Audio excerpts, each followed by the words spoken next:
بإشارته صلوا عليه وآله بلغ العلم بكماله كشف الدجى بجماله حسنت جميع خصاله صلوا عليه وآله সকলে বলেন সাল্লাল্লাহু আলাইহি ওয়াসাল্লাম।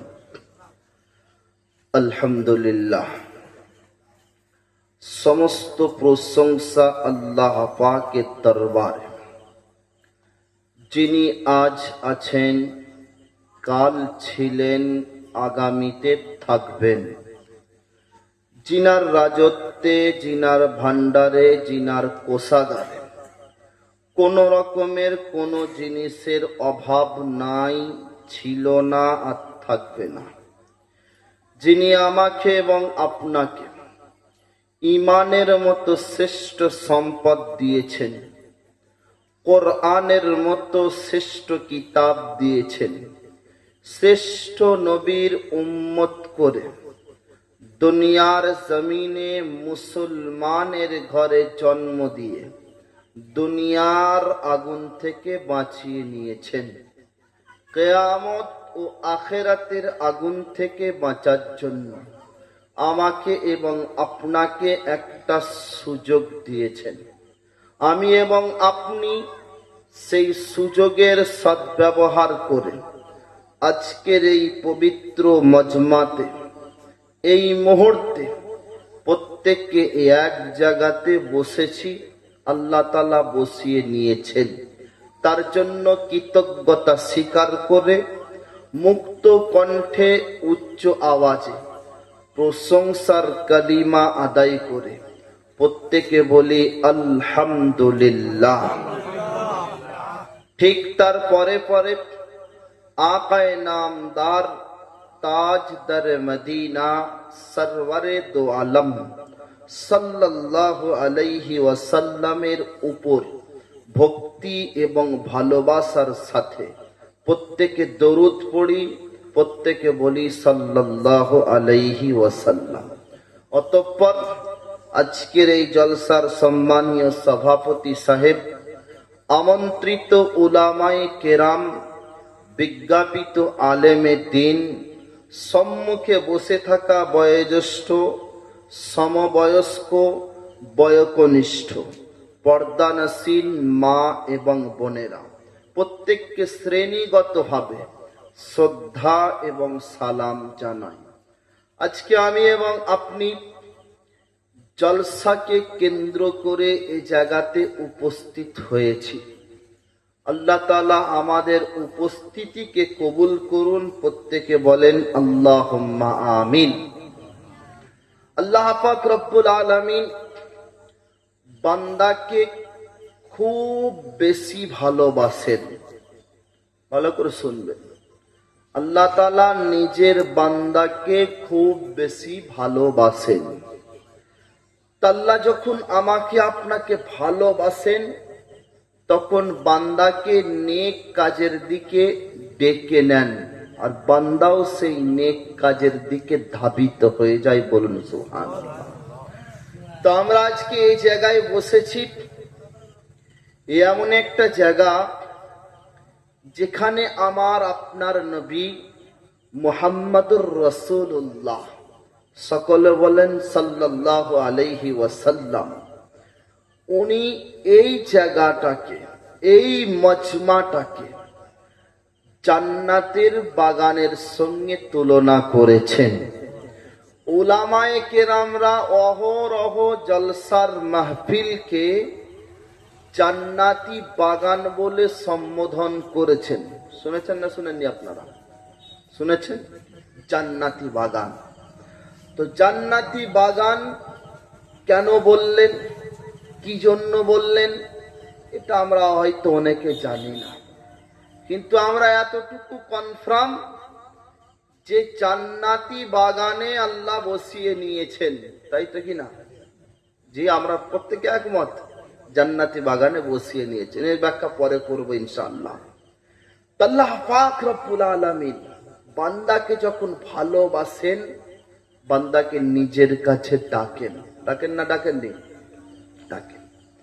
আজকের উদ্দেশ্য শুধুমাত্র জলসার মেহফিল। উলামায়ে কেরাম আসবেন, মূল্যবান বক্তব্য আমাদের সম্মুখে রাখবেন, তার প্রতি আমরা প্রত্যেককে আমলের পাবন্দ হওয়ার প্রতিজ্ঞাবদ্ধ হব, এই নিয়ত সকলের আছে। কিন্তু জলসাতে যদি মানুষ কামিয়াব হয়ে যেত, তাহলে মসজিদের কাতারগুলো আর খালি যেত না। কি বলছেন আপনারা? আমার কথা বুঝতে পারছেন না পারেননি?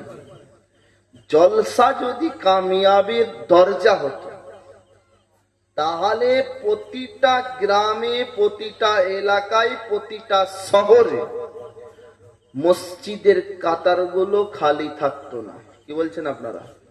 খালি থাকতো। কিন্তু জলসার মাহফিল যদি কামিয়াব কেন হয়নি, এর কিছু কারণও আছে।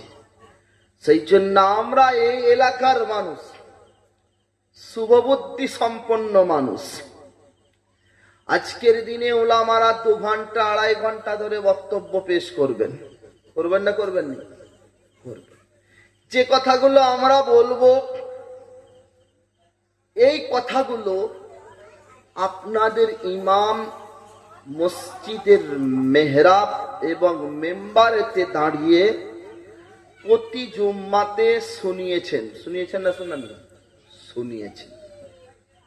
কিন্তু সেখানেতেও মানুষ আকৃষ্ট হয়নি। সেই জন্য প্রতিটা জিনিসের একটা প্ল্যাটফর্ম থাকে।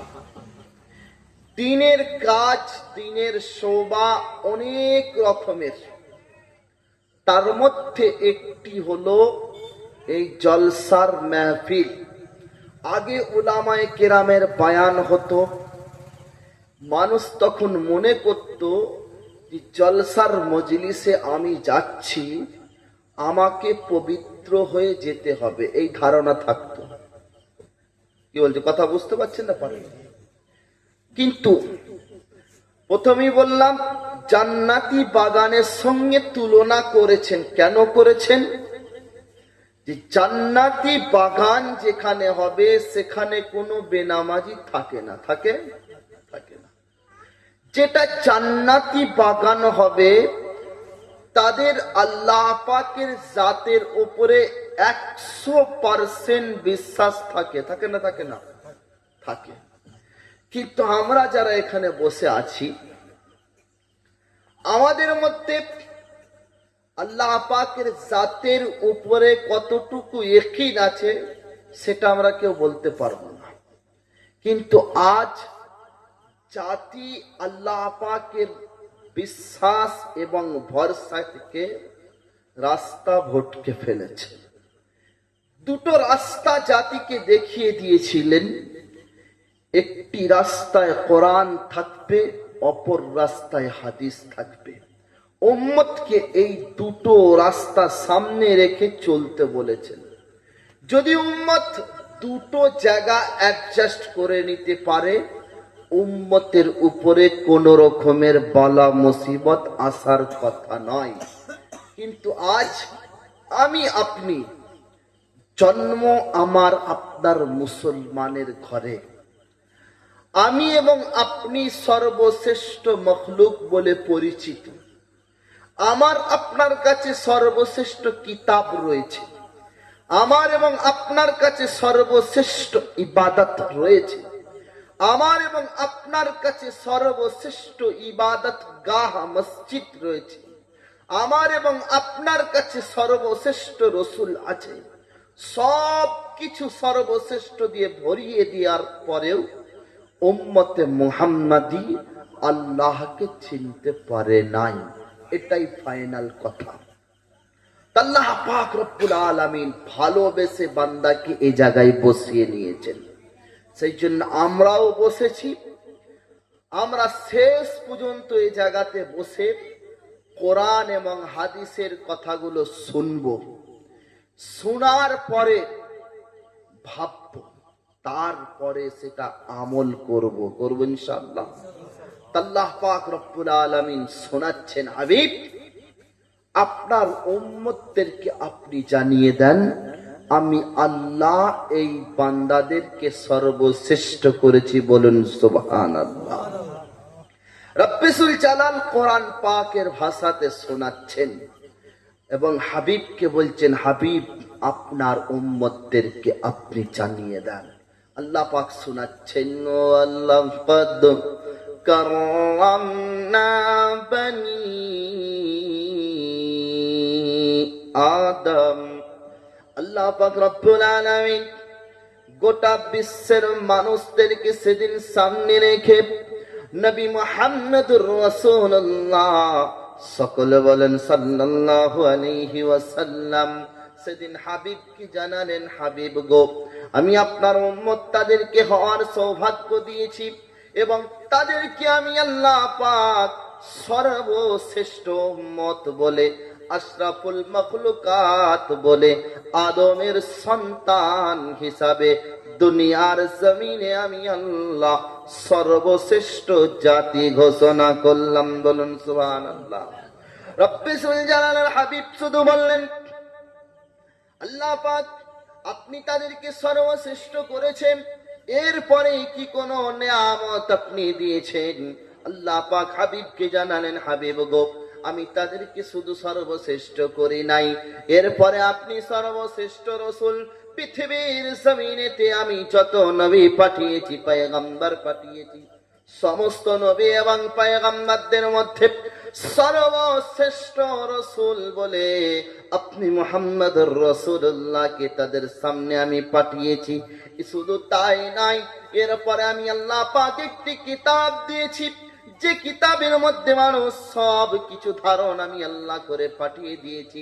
এমন একটি কিতাব দিয়েছি, কিতাবটা যখন তাদের হাতে দিয়েছি আমি আল্লাহ চ্যালেঞ্জের সাথে জানিয়েছি, শুরুতেই বলেছিলাম আলিফ লাম মিম যালিকাল কিতাব লা রাইবা ফীহ। আমি আল্লাহ পাক তাদেরকে কিতাব দিলাম, এমন একটি কিতাব তাদেরকে দিলাম যে জাতিকে আমি আল্লাহ সর্বশ্রেষ্ঠ করেছি, যে জাতির সর্বশ্রেষ্ঠ রাহবার মুহাম্মদুর রাসূলুল্লাহকে দিয়েছি। ওই জাতির কাছে যখন কিতাবটা দিয়েছি, এর আগে আমি অনেক কিতাব দিয়েছি, 4টি মূল কিতাবের পরে অনেক সহিফা দিয়েছি। সব কিছু দেওয়ার পরে এই জাতির উপরে আমি যখন কোরআনকে দিয়েছি, শুরুতেই বলে দিয়েছিলাম এই কোরআনের উপরে সন্দেহের কোনো অবকাশ নাই। বলুন সুবহানাল্লাহ। রব্বিল জালালের হাবিবকে আল্লাহ তাআলা জানালেন, হাবিব গো শুধু কোরআন আমি নাই, আমি আল্লাহ পাক ওই বান্দাদেরকে এত ভালোবেসেছি, আপনার ওই উম্মতদের প্রতি এত আমি মহব্বত রেখেছি। উম্মত যখন 60 থেকে 70 বছরের জিন্দেগি পাবে, কেউ 80 বছরের জিন্দেগি পাবে, কেউ জওয়ান বয়সে দুনিয়ার জমিন থেকে বিদায় নিয়ে চলে যাবে, কেউ বাচ্চা অবস্থাতে চলে যাবে, কেউ মায়ের গর্ভ থেকে নিয়ে বিদায় নিয়ে চলে যাবেন, আর তাদের দুনিয়ার জমিনেতে আসা হবে না। হাবিব গো আমি তাদের জন্য, তাদের গুনাহ তাদের হবে, ভুল তাদের হবে, আমি আল্লাহ পাক তাদেরকে ডেকে নিয়ে তাদের জন্য ক্ষমার একটা মাস দিয়েছি।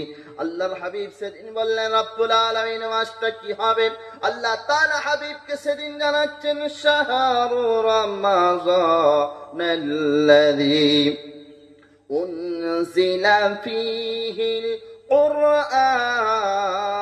কুরআনু হুদাল লিন্নাস।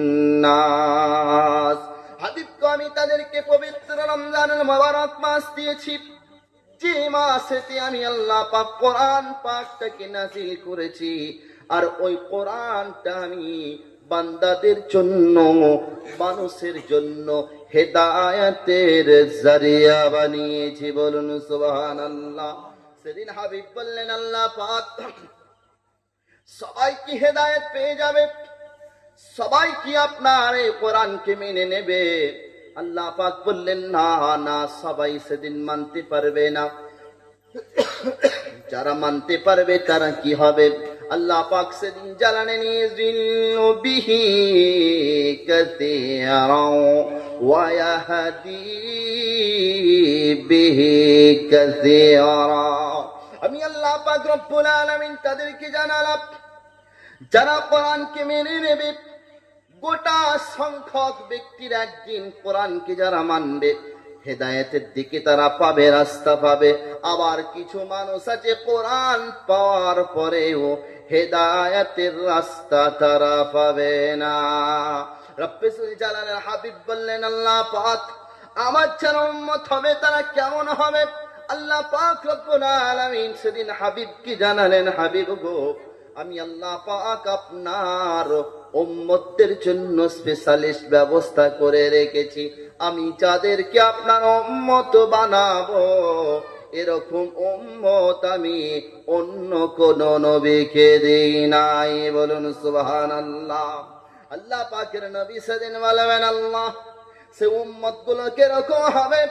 আল্লাহ পাক জানালেন, হাবিব গো, আপনার সে উম্মতরা কোনোদিন জান্নাত কি দেখে নাই, জাহান্নাম কেউ তারা কোনোদিন দেখে নাই, এর পরেও আপনাকেও তারা দেখতে পাবে না। অনেকে এরকম থাকবে আল্লাহর রুবুবিয়াতের নিশানি পর্যন্ত তারা দেখবে না, এরপরেতেও দৃঢ় ঈমান নিয়ে আপনার প্রতি ভালোবাসা রেখে, কোরআনের প্রতি ভালোবাসা রেখে প্রত্যেকে খাঁটি মুসলমান হয়ে দুনিয়ার জমিন থেকে বিদায় নেবে। বলুন সুবহানাল্লাহ। আল্লাহ পাক রব্বুল আলামিন আমাকে আপনাকে ভালোবেসেছেন। যদি ভালো না বাসতেন, এই মুসলমানের ঘরে আল্লাহ তাআলা জন্ম দিতেন না। যদি ভালো না বাসতেন, আল্লাহ পাক আমাকে এবং আপনাকে এরকম রসুলের উম্মত হওয়ার তৌফিক দিতেন না।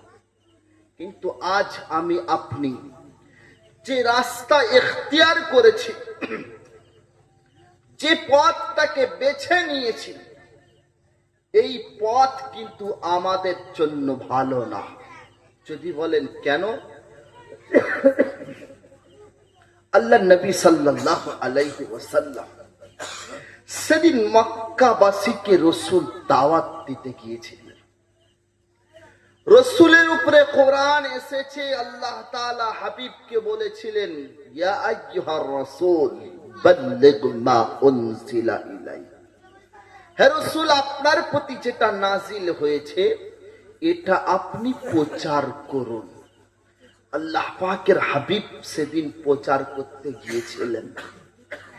একটা সময় ছিল রসুলকে সেদিন বেঈমান কুফফারে মুশরিক তারা আল আমিন আস-সাদিক লকব দিয়েছিলেন। বলুন সুবহানাল্লাহ। কাফের বেঈমান পর্যন্ত রসুলকে সাদিক বলে মানতেন, সত্যবাদী বলে মানতেন, আমানতদার হিসাবে মেনে নিয়েছিলেন। যখন আল্লাহর হুকুম এলো, হাবিব আপনি প্রচার করুন, সেদিন আমার আপনার নবী সমস্ত মানুষদেরকে জড়ো করলেন। পাহাড়ের পাদদেশে রসুল ভাষণ দিচ্ছেন, বলছেন, আমি মুহাম্মাদুর রাসূলুল্লাহ, আমি মুহাম্মদ বিন আব্দুল্লাহ, আমি আব্দুল্লাহর ছেলে মুহাম্মদ। তোমরা আমাকে কিরকম বিশ্বাস করো? প্রত্যেকই হাত তুলে বলেছিলেন, ইয়া মুহাম্মদ, আমরা 100% আপনাকে বিশ্বাস করি।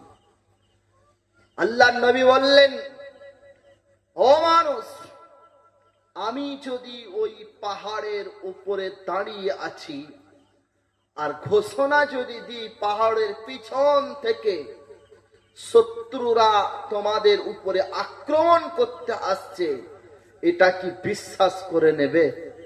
সকলে তখন এক বাক্যে জবাব দিয়েছিল, যদি মুহাম্মদ আব্দুল্লাহর ছেলে মুহাম্মদ যদি বলে থাকে, অবশ্যই সেটা ঘটবে, বলুন সুবহানাল্লাহ। এত দৃঢ় বিশ্বাস রসুলের ছিল। বললে হ্যাঁ বিশ্বাস করবেন, বলল কোনো বিশ্বাস করতে অসুবিধা হবে না। আল্লাহ নবী তখন বললেন, হে মানুষ, পড়তে থাকো, ইয়া আইয়ুহান নাস কুলু লা ইলাহা ইল্লাল্লাহ তুফলিহুন। মানুষ, তোমরা লা ইলাহা ইল্লাল্লাহ পড়তে শুরু করো। তখন মক্কার মানুষরা গালি দিতে শুরু করল। একটু আগেতেই যাকে আল আমিন আস-সাদিক, আমানতদার, সত্যবাদী হিসাবে মেনে নিয়েছিল, ক্ষণিকের মধ্যে বদলে গেছে, আমরা মেনে নিতে পারবো না। কিন্তু আজ আমার আপনার কাছে কোরআন আছে, এখনো হাদিস আমার আপনার কাছে রয়েছে, ইবাদত গাহ আমার আপনার কাছে আছে। যদি আমি এবং আপনি পরিপূর্ণ বিশ্বাস এবং ইয়াকিন রাখতে পারি, এখনো সময় আছে উম্মতের ওই কঠিন রাস্তা থেকে বাঁচার জন্য। যদি মেনে নিতে পারি তো আমরা কামিয়াব, যদি মানতে না পারি আমরা কামিয়াব হতে কোনোদিনের জন্য পারবো না। আল্লাহ নবী সাল্লাল্লাহু আলাইহি ওয়াসাল্লাম আমার আপনার কাছে এসেছিলেন, রহমতের নবী হিসাবে এসেছিলেন। রসুলের চরিত্র, রসুলের আখলাক, রসুলের আদর্শ যদি আমরা চলতে পারি, দুনিয়াতে কোনোদিন ফিতনা আসা সম্ভবপর হবে না। আজকে আমি আপনি এই মজমাতে উপস্থিত হয়েছি, আমাদের উদ্দেশ্য যদি আল্লাহ পাকের রেজামন্দি হয়ে থাকে, তাহলে এই আজকের জলসা সম্পূর্ণভাবে কামিয়াব হবে। যদি আল্লাহ পাকের খুশনুদি এবং রেজামন্দি যদি না থাকে, নিয়ত যদি পরিশুদ্ধ না থাকে, এই জলসা কামিয়াবির দ্বার প্রান্ত পর্যন্ত পৌঁছাতে পারবে না। কারণ এই জলসা হলো আদব আখলাকের আমল, একটি সুন্নতে নবাবির মুস্তাহাব একটি আমল, ফরজ কিংবা ওয়াজিব নয়। ফরজ ছিল আমার আপনার জন্য মসজিদের কাতারগুলো পূর্ণ করা, ফরজ ছিল আমার আপনার উপরে পাঞ্জাগানা নামাজগুলোকে আদায় করা, ফরজ ছিল আমাদের প্রত্যেকের হুকুকগুলোকে বুঝিয়ে দেওয়া, এগুলো ফরজ ছিল। কিন্তু আজ উম্মত সেই রাস্তা থেকে বেরিয়ে এসে গেছে। আল্লাহর হাবিব সাল্লাল্লাহু আলাইহি ওয়াসাল্লাম এই উম্মতের জন্য দোয়া করেছিলেন এবং আল্লাহ পাককে সেদিন বলেছিলেন, আল্লাহ আমার উম্মতদেরকে আপনি একভাবে এক ঝটকাতে শেষ করে দেবেন না। আল্লাহ তাআলা সেদিন কবুল করে নিয়েছিলেন। যদি রসুলের দোয়াটা সেদিন কবুল না হতো, এক ছটকায় এক একটা নবীর উম্মতদেরকে শেষ করে দেওয়া হয়েছে। কওমে লূত তাদেরকে শেষ করে দেওয়া হয়েছে, কওমে নূহ তাদেরকে শেষ করে দেওয়া হয়েছে এক ঝটকায়, কওমে সালেহ তাদেরকে এক ঝটকায় শেষ করে দেওয়া হয়েছে। শুধুমাত্র হাবিবের উম্মতদেরকে আল্লাহ তাআলা দুনিয়ার জমিনেতে টিকিয়ে রেখেছেন, বলুন সুবহানাল্লাহ। তা আমি আপনি এত বড় সৌভাগ্যবান ব্যক্তি, আল্লাহ পাক রব্বুল আলামিন 12টা মাস দিয়েছেন। 11টা মাস অতিক্রম করার পরে একটি মাস আল্লাহ তাআলা আমাদেরকে দিয়েছিলেন না দেননি? সবাই পেয়েছেন? কজন পেয়েছেন একবার হাত তুলেন তো, যে একটা মাস পেয়েছি আমরা। নারে তাকবীর, জোরে বলেন, আওয়াজ এত আস্তে হলে কি করে হবে?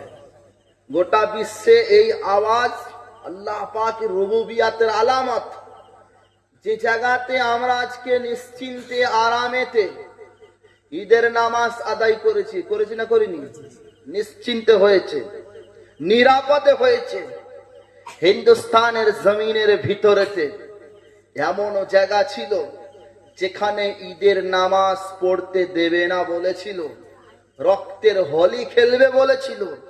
আল্লাহ সে জায়গাতেও আমনে আমানের সাথে, সুকুনের সাথে ঈদের নামাজ আদায় করিয়ে দিয়েছেন, বলুন সুবহানাল্লাহ। সেই জন্য আমাদের আওয়াজ উচ্চ হবে। সাহাবায়ে কেরাম 313 জন সাহাবায়ে কেরামের আল্লাহু আকবার ধ্বনিতে পাহাড়ের পাদদেশ পর্যন্ত হিলে গিয়েছিল। আর আমরা এতজন বসে আছি, আমাদের আওয়াজ প্যান্ডেলের বাইরে যাচ্ছে না। সেদিন একবার তাকবীর দিয়ে হাত তুলবো, নারায়ে তাকবীর, নারায়ে তাকবীর। আল্লাহ কবুল করুন, প্রত্যেকে বলেন আল্লাহুম্মা আমিন। একটি মাস আল্লাহ তাআলা দিয়েছিলেন, এই মাসটা এত বড় ফজিলতপূর্ণ বরকতময় মাস ছিল, যে মাসটাতে আল্লাহ তাআলা বলছেন আমার হাবিবের উম্মতের জন্য শুধুমাত্র এই মাসটা স্পেশালিস্ট ভাবে উম্মতের নাজাতের জন্য দিয়েছিলাম, বলুন সুবহানাল্লাহ। যদি আল্লাহ মনে না করতেন বান্দাদেরকে জাহান্নামের আগুন দেখাবেন, আল্লাহ মাসটা দিতেন না। হাদিস পাকে নবী বলছেন, হাদিসে কুদসির মধ্যে আল্লাহর হাবিব সাল্লাল্লাহু আলাইহি ওয়াসাল্লাম বলেন, আস-সাওমু লি ওয়া আনা আজসি বিহি। এই রমজান মাস হলো আমি আল্লাহর মাস, আর আমি আল্লাহ নিজে বান্দাদের হাতে এর পরিপূর্ণ বদলা দান করব, বলুন সুবহানাল্লাহ। এর থেকে আর কি বড় ফ্যাসিলিটি আমার আপনার পাওয়া যায়? আল্লাহ পাক রব্বুল আলামিন সব সময় বান্দাকে বাঁচানোর জন্য থাকে। সেদিন আল্লাহ পাক যেদিন বান্দাদেরকে সৃষ্টি করবে বলে পরিকল্পনা নিয়েছেন, যে আমি দুনিয়ার জমিনেতে বান্দাদেরকে সৃষ্টি করব, সেদিন আল্লাহ পাক এই নিয়ত করেছেন। ফারিস্তারা সেদিন বলেন, আল্লাহ আপনি এদেরকে বানাবেন, এরা তো দুনিয়ায় যে ফিতনা ফাসাদে লিপ্ত থাকবে, এরা তো ঝগড়া ফাসাদ করবে, এরা অত্যাচারী হবে, এরা জালিম হবে, এরা নামাজ পড়বে না, এরা যাকাতকে তারক করবে, হজ্জে বাইতুল্লাহকে তারক করবে, ইসলামের আদর্শকে এরা মানবে না, এদেরকে সৃষ্টি আপনি করবেন না, দুনিয়ার জমিনে এরা ফিতনা করবে। আল্লাহ তাআলা সেদিন আমাদের হয়ে জবাব দিয়েছিলেন। আল্লাহ পাক ঘোষণা করেন, ইন্নী আ'লামু মা লা তা'লামুন, আমি আল্লাহ যেটা জানি তোমরা সেটা জানো না, বলুন সুবহানাল্লাহ। আল্লাহ আমাদের হয়ে জবাব সেদিন দিয়েছিলেন। কাদেরকে তৈরি করার সময়? আমাদেরকে সৃষ্টি করার সময়। আমাদের আসল বাসস্থান কোথায়? আমাদের আসল ঠিকানা কোন জায়গায় ছিল? কারো জানা নাই? জান্নাতে ছিল আসল ঠিকানা। এক বাক্যে বলেন, আসল ঠিকানা ছিল জান্নাতে। আমাদের আদি পিতা হযরত আদম আলাইহিস সালাতু ওয়াত তাসলিম কে আল্লাহ তাআলা জান্নাতে রেখেছিলেন। ভালো করে শুনবেন, আল্লাহ তাআলা জান্নাতে রেখেছিলেন, উনি আমাদের আদি পিতা। তো যখন জান্নাতে রেখেছেন, আর পৃথিবীর জমিনে সর্বশ্রেষ্ঠ রিশতা হলো, মজবুত রিশতা হলো বৈবাহিক রিশতা, এর থেকে দ্বিতীয় কোনো মজবুত রিশতার হয় না। তো জান্নাতেই সেই রিশতাটাকে আল্লাহ তাআলা কায়েম করিয়েছিলেন। জান্নাতে দুজনকে রেখে দিলেন, আদম আলাইহিস সালাম, মা হাওয়া আলাইহিমাস সালাম, দুজনকে রাখলেন।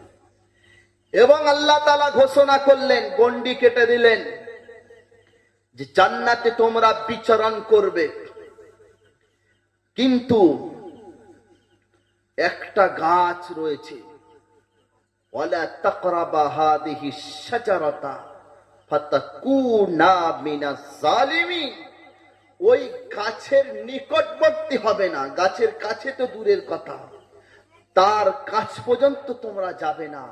এটা আমি আল্লাহ পাকের তরফ থেকে নিষেধ রইল।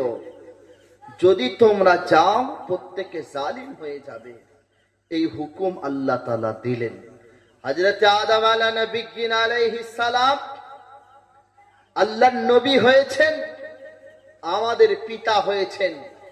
মা এবং বাপ দুজনে জান্নাতের ভিতরে বিচরণ করছেন। ওই মামনুআয়ে শাজারা, যে গাছটা নিষেধ ছিল, ওই গাছের পাশ দিয়ে অতিক্রম করছেন।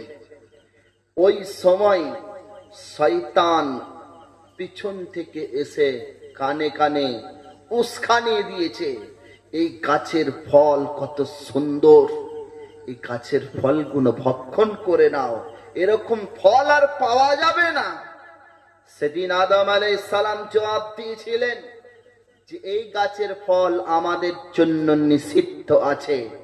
শয়তান সেদিন ভেবেছিল একে দ্বারা কাজ হবে না।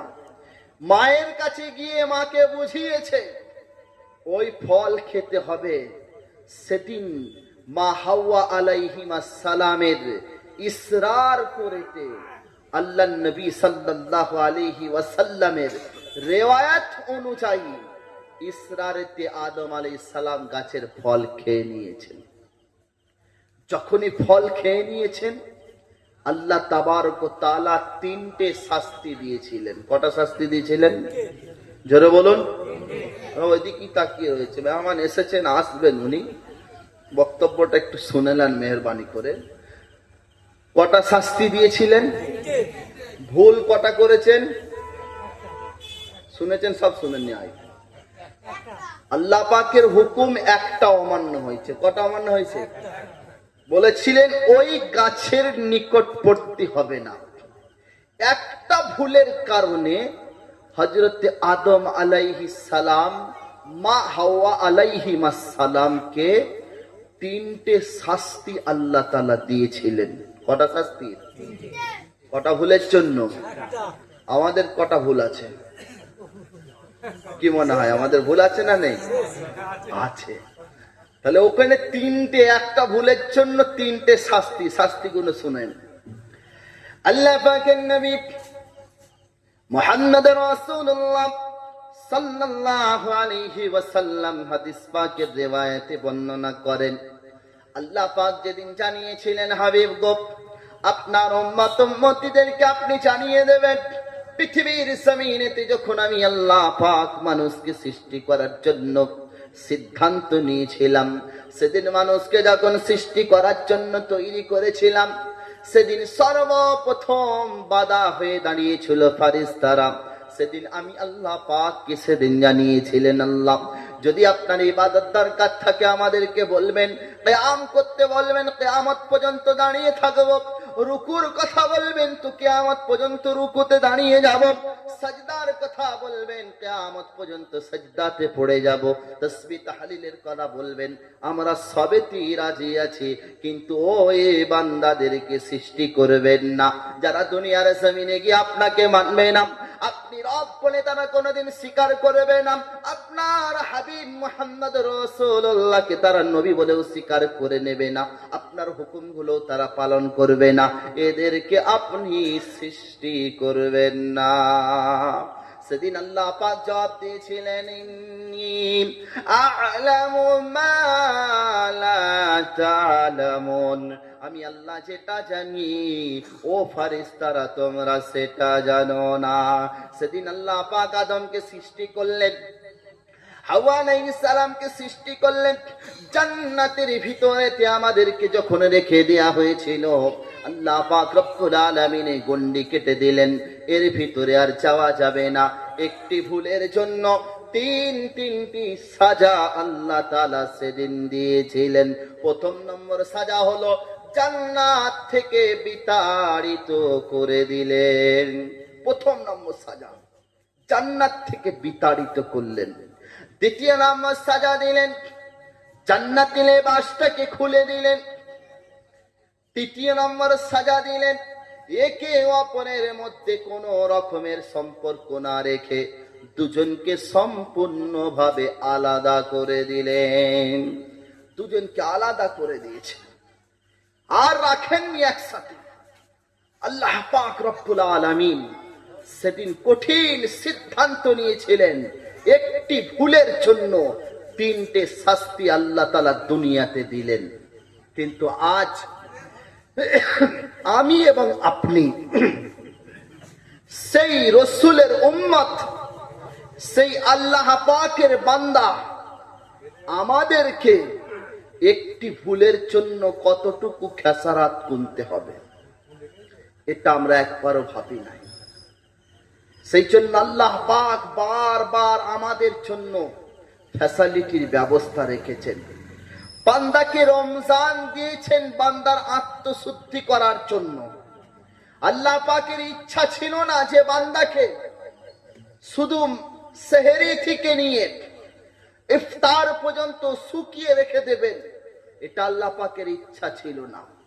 আল্লাহ পাকের ইচ্ছা ছিল বান্দার আত্মশুদ্ধি হবে, বান্দা আমি আল্লাহ পাক রব্বুল আলামিনকে স্বীকার করে নেবে, আমার রুবুবিয়াত গুলো বান্দা নিজের চোখে দেখতে থাকবে।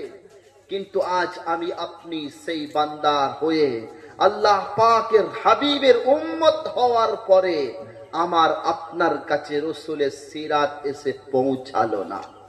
আল্লাহ নবী সাল্লাল্লাহু আলাইহি ওয়াসাল্লাম যে কোরবানি আমার আপনার জন্য পেশ করেছিলেন, এই কোরবানি আমি আপনি দিতে পারি নাই। আর আমার আপনার থেকে চাওয়াও হয়নি কোরবানি। কি চাওয়া হয়েছে? আমি বান্দাকে যে হুকুম দিয়েছি হুকুমগুলো পালন করবে। তো রমজান মাস দিয়েছিলেন বান্দাকে বাঁচানোর জন্য। এরপরে রমজানের ভিতরে একটি মস্ত বড় রাত ছিল। এই রাতটা কি আল্লাহ তাবারক ওয়া তাআলা পছন্দ করে নিয়েছিলেন, যে বান্দার তরফ থেকে আল্লাহর তরফ থেকে বান্দাদের প্রতি এলান আসবে, এমন কোন ব্যক্তি আছো কিনা রুজির অভাবে ভুগছো, আমি আল্লাহ পাক রুজি দেবো। হায়াত খতম হয়ে গেছে, আমি আল্লাহর কাছে হায়াতের দরখাস্ত করবে, আমি আল্লাহ হায়াত দেবো। আমি আল্লাহ পাক বিমার রয়েছে বান্দা, আমার কাছে দরখাস্ত করবে, সুস্থ করে দেবো। আমি আল্লাহ পাকের কাছে যেটা তুমি চাইবে সেটা দেওয়ার জন্য প্রস্তুত ছিল। আল্লাহ নবী সেদিন বললেন, ওগো রব্বুল আলামিন, বান্দাদের কি রাতটা জানানো হবে না?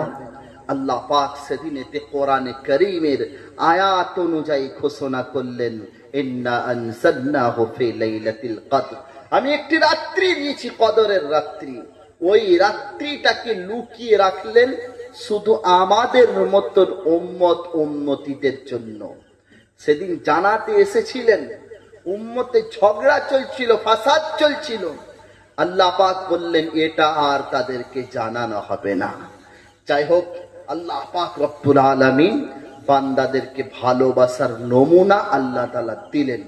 রব্বুল জালাল কোরআন পাকের মধ্যে ঘোষণা করে জানালেন যে আমার উম্মতদেরকে আমি আল্লাহ যখন জান্নাতে নিয়ে যাব, দুনিয়ার কোন শক্তি বাধা হয়ে দাঁড়াতে পারবে না। বলুন সুবহানাল্লাহ।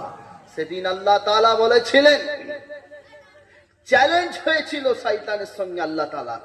শয়তান বলেছিলেন, আমাকে তিনটে যদি ক্ষমতা দেন, আমি আপনার বান্দাদেরকে জাহান্নামে নিয়ে যেতে আমার কোনো অসুবিধা নাই।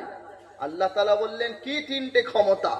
বললেন, প্রথম নম্বর ক্ষমতা হবে চোখটা বন্ধ করার সঙ্গে সঙ্গে পৃথিবীর জমিনটা এ প্রান্ত থেকে নিয়ে প্রান্ত পর্যন্ত ঘুরে নেব। আল্লাহ তাআলা বললেন, ক্ষমতা তোমায় দিলাম। দ্বিতীয় নম্বর, আল্লাহ পাকের কাছে দরখাস্ত করলেন, আল্লাহ বান্দার যেন রগে রগে প্রবেশ করতে পারি। আল্লাহ বললেন, ক্ষমতা দিলাম। তৃতীয় নম্বর বললেন, কিয়ামত পর্যন্ত বাঁচিয়ে রাখবেন। আল্লাহ বললেন, সেটাও দিলাম। কি করবে? বলল, বান্দাদেরকে জাহান্নামে নিয়ে যেতে আর কোনো অসুবিধা হবে না। আল্লাহ তাআলা তখন চ্যালেঞ্জ করে বললেন, আমি আমার বান্দাদেরকে যে কোনো বাহানাতে তাদেরকে জান্নাতে নিয়ে যাব, কেউ আটকাতে পারবে না। বলুন সুবহানাল্লাহ। সেদিন হাবিব সাল্লাল্লাহু আলাইহি ওয়াসাল্লাম বললেন, মান ক্বালা লা ইলাহা ইল্লাল্লাহ ফাদাখালা জান্নাহ। বলুন সুবহানাল্লাহ। বান্দা যদি খালিস নিয়তে লা ইলাহা ইল্লাল্লাহ একবার যদি পড়ে নিয়ে থাকে, অবশ্যই ওয়াজাবাল জান্নাহ, তার প্রতি জান্নাত ওয়াজিব থাকবে। বলুন সুবহানাল্লাহ। সেই জন্য আমি আপনি সেই রসুলের উম্মত, সেই আল্লাহ পাকের বান্দা। আমরা জান্নাতে কজন যাব? একবার হাত তুলি যে আমরা জান্নাতে যাওয়ার ইচ্ছা রয়েছে। তাকবীর জোরে দেবে, নারায়ে তাকবীর, নারায়ে তাকবীর, নারায়ে তাকবীর। আল্লাহ কবুল করুন, প্রত্যেকে বলেন আল্লাহুম্মা আমিন। আল্লাহ পাক রব্বুল আলামিন বান্দাকে ভালোবাসার সাথে সাথে জান্নাতের জন্য সুসংবাদ দিয়েছেন যে বান্দা যদি 4টে কাজ যদি করে নেয় জান্নাতে অবশ্যই যাবে। দুনিয়ার জমিনে দাঁড়িয়ে দাঁড়িয়ে জান্নাতের টিলাকে সে দেখতে থাকবে, বলুন সুবহানাল্লাহ। সেদিন হাবিব ঘোষণা করছেন, সমস্ত সাহাবায়ে কেরাম মওজুদ রয়েছে। আল্লাহ নবী একের পর এক বয়ান করছেন, ও আমার উম্মত, ও আমার সাহাবারা, আমি রাসূল চলে যাব, আর কোনোদিন আসবো না, কিন্তু তোমাদের কাছে দুটো জিনিস ছেড়ে দিয়ে গেলাম। এর ভিতরে আমি আল্লাহর নবী ঘোষণা করলাম, যদি কোনো ব্যক্তি 4টি জিনিসের প্রতি আমল করে নিয়ে থাকে, পরিপূর্ণভাবে যদি পাবন্দ হয়ে থাকে, আমি আল্লাহ পাকের হাবিব দাঁড়িয়ে বলে দিয়ে গেলাম যে হাবিবের কথা কোনোদিন মিথ্যা হয় না, যে রসুলের কথা কোনোদিন মিথ্যা হয় না, যে রসুলের কথায় বেঈমান মুশরিক কাফের তারা প্রত্যেকেই রসুলকে সত্যবাদী হিসাবে মেনেছেন।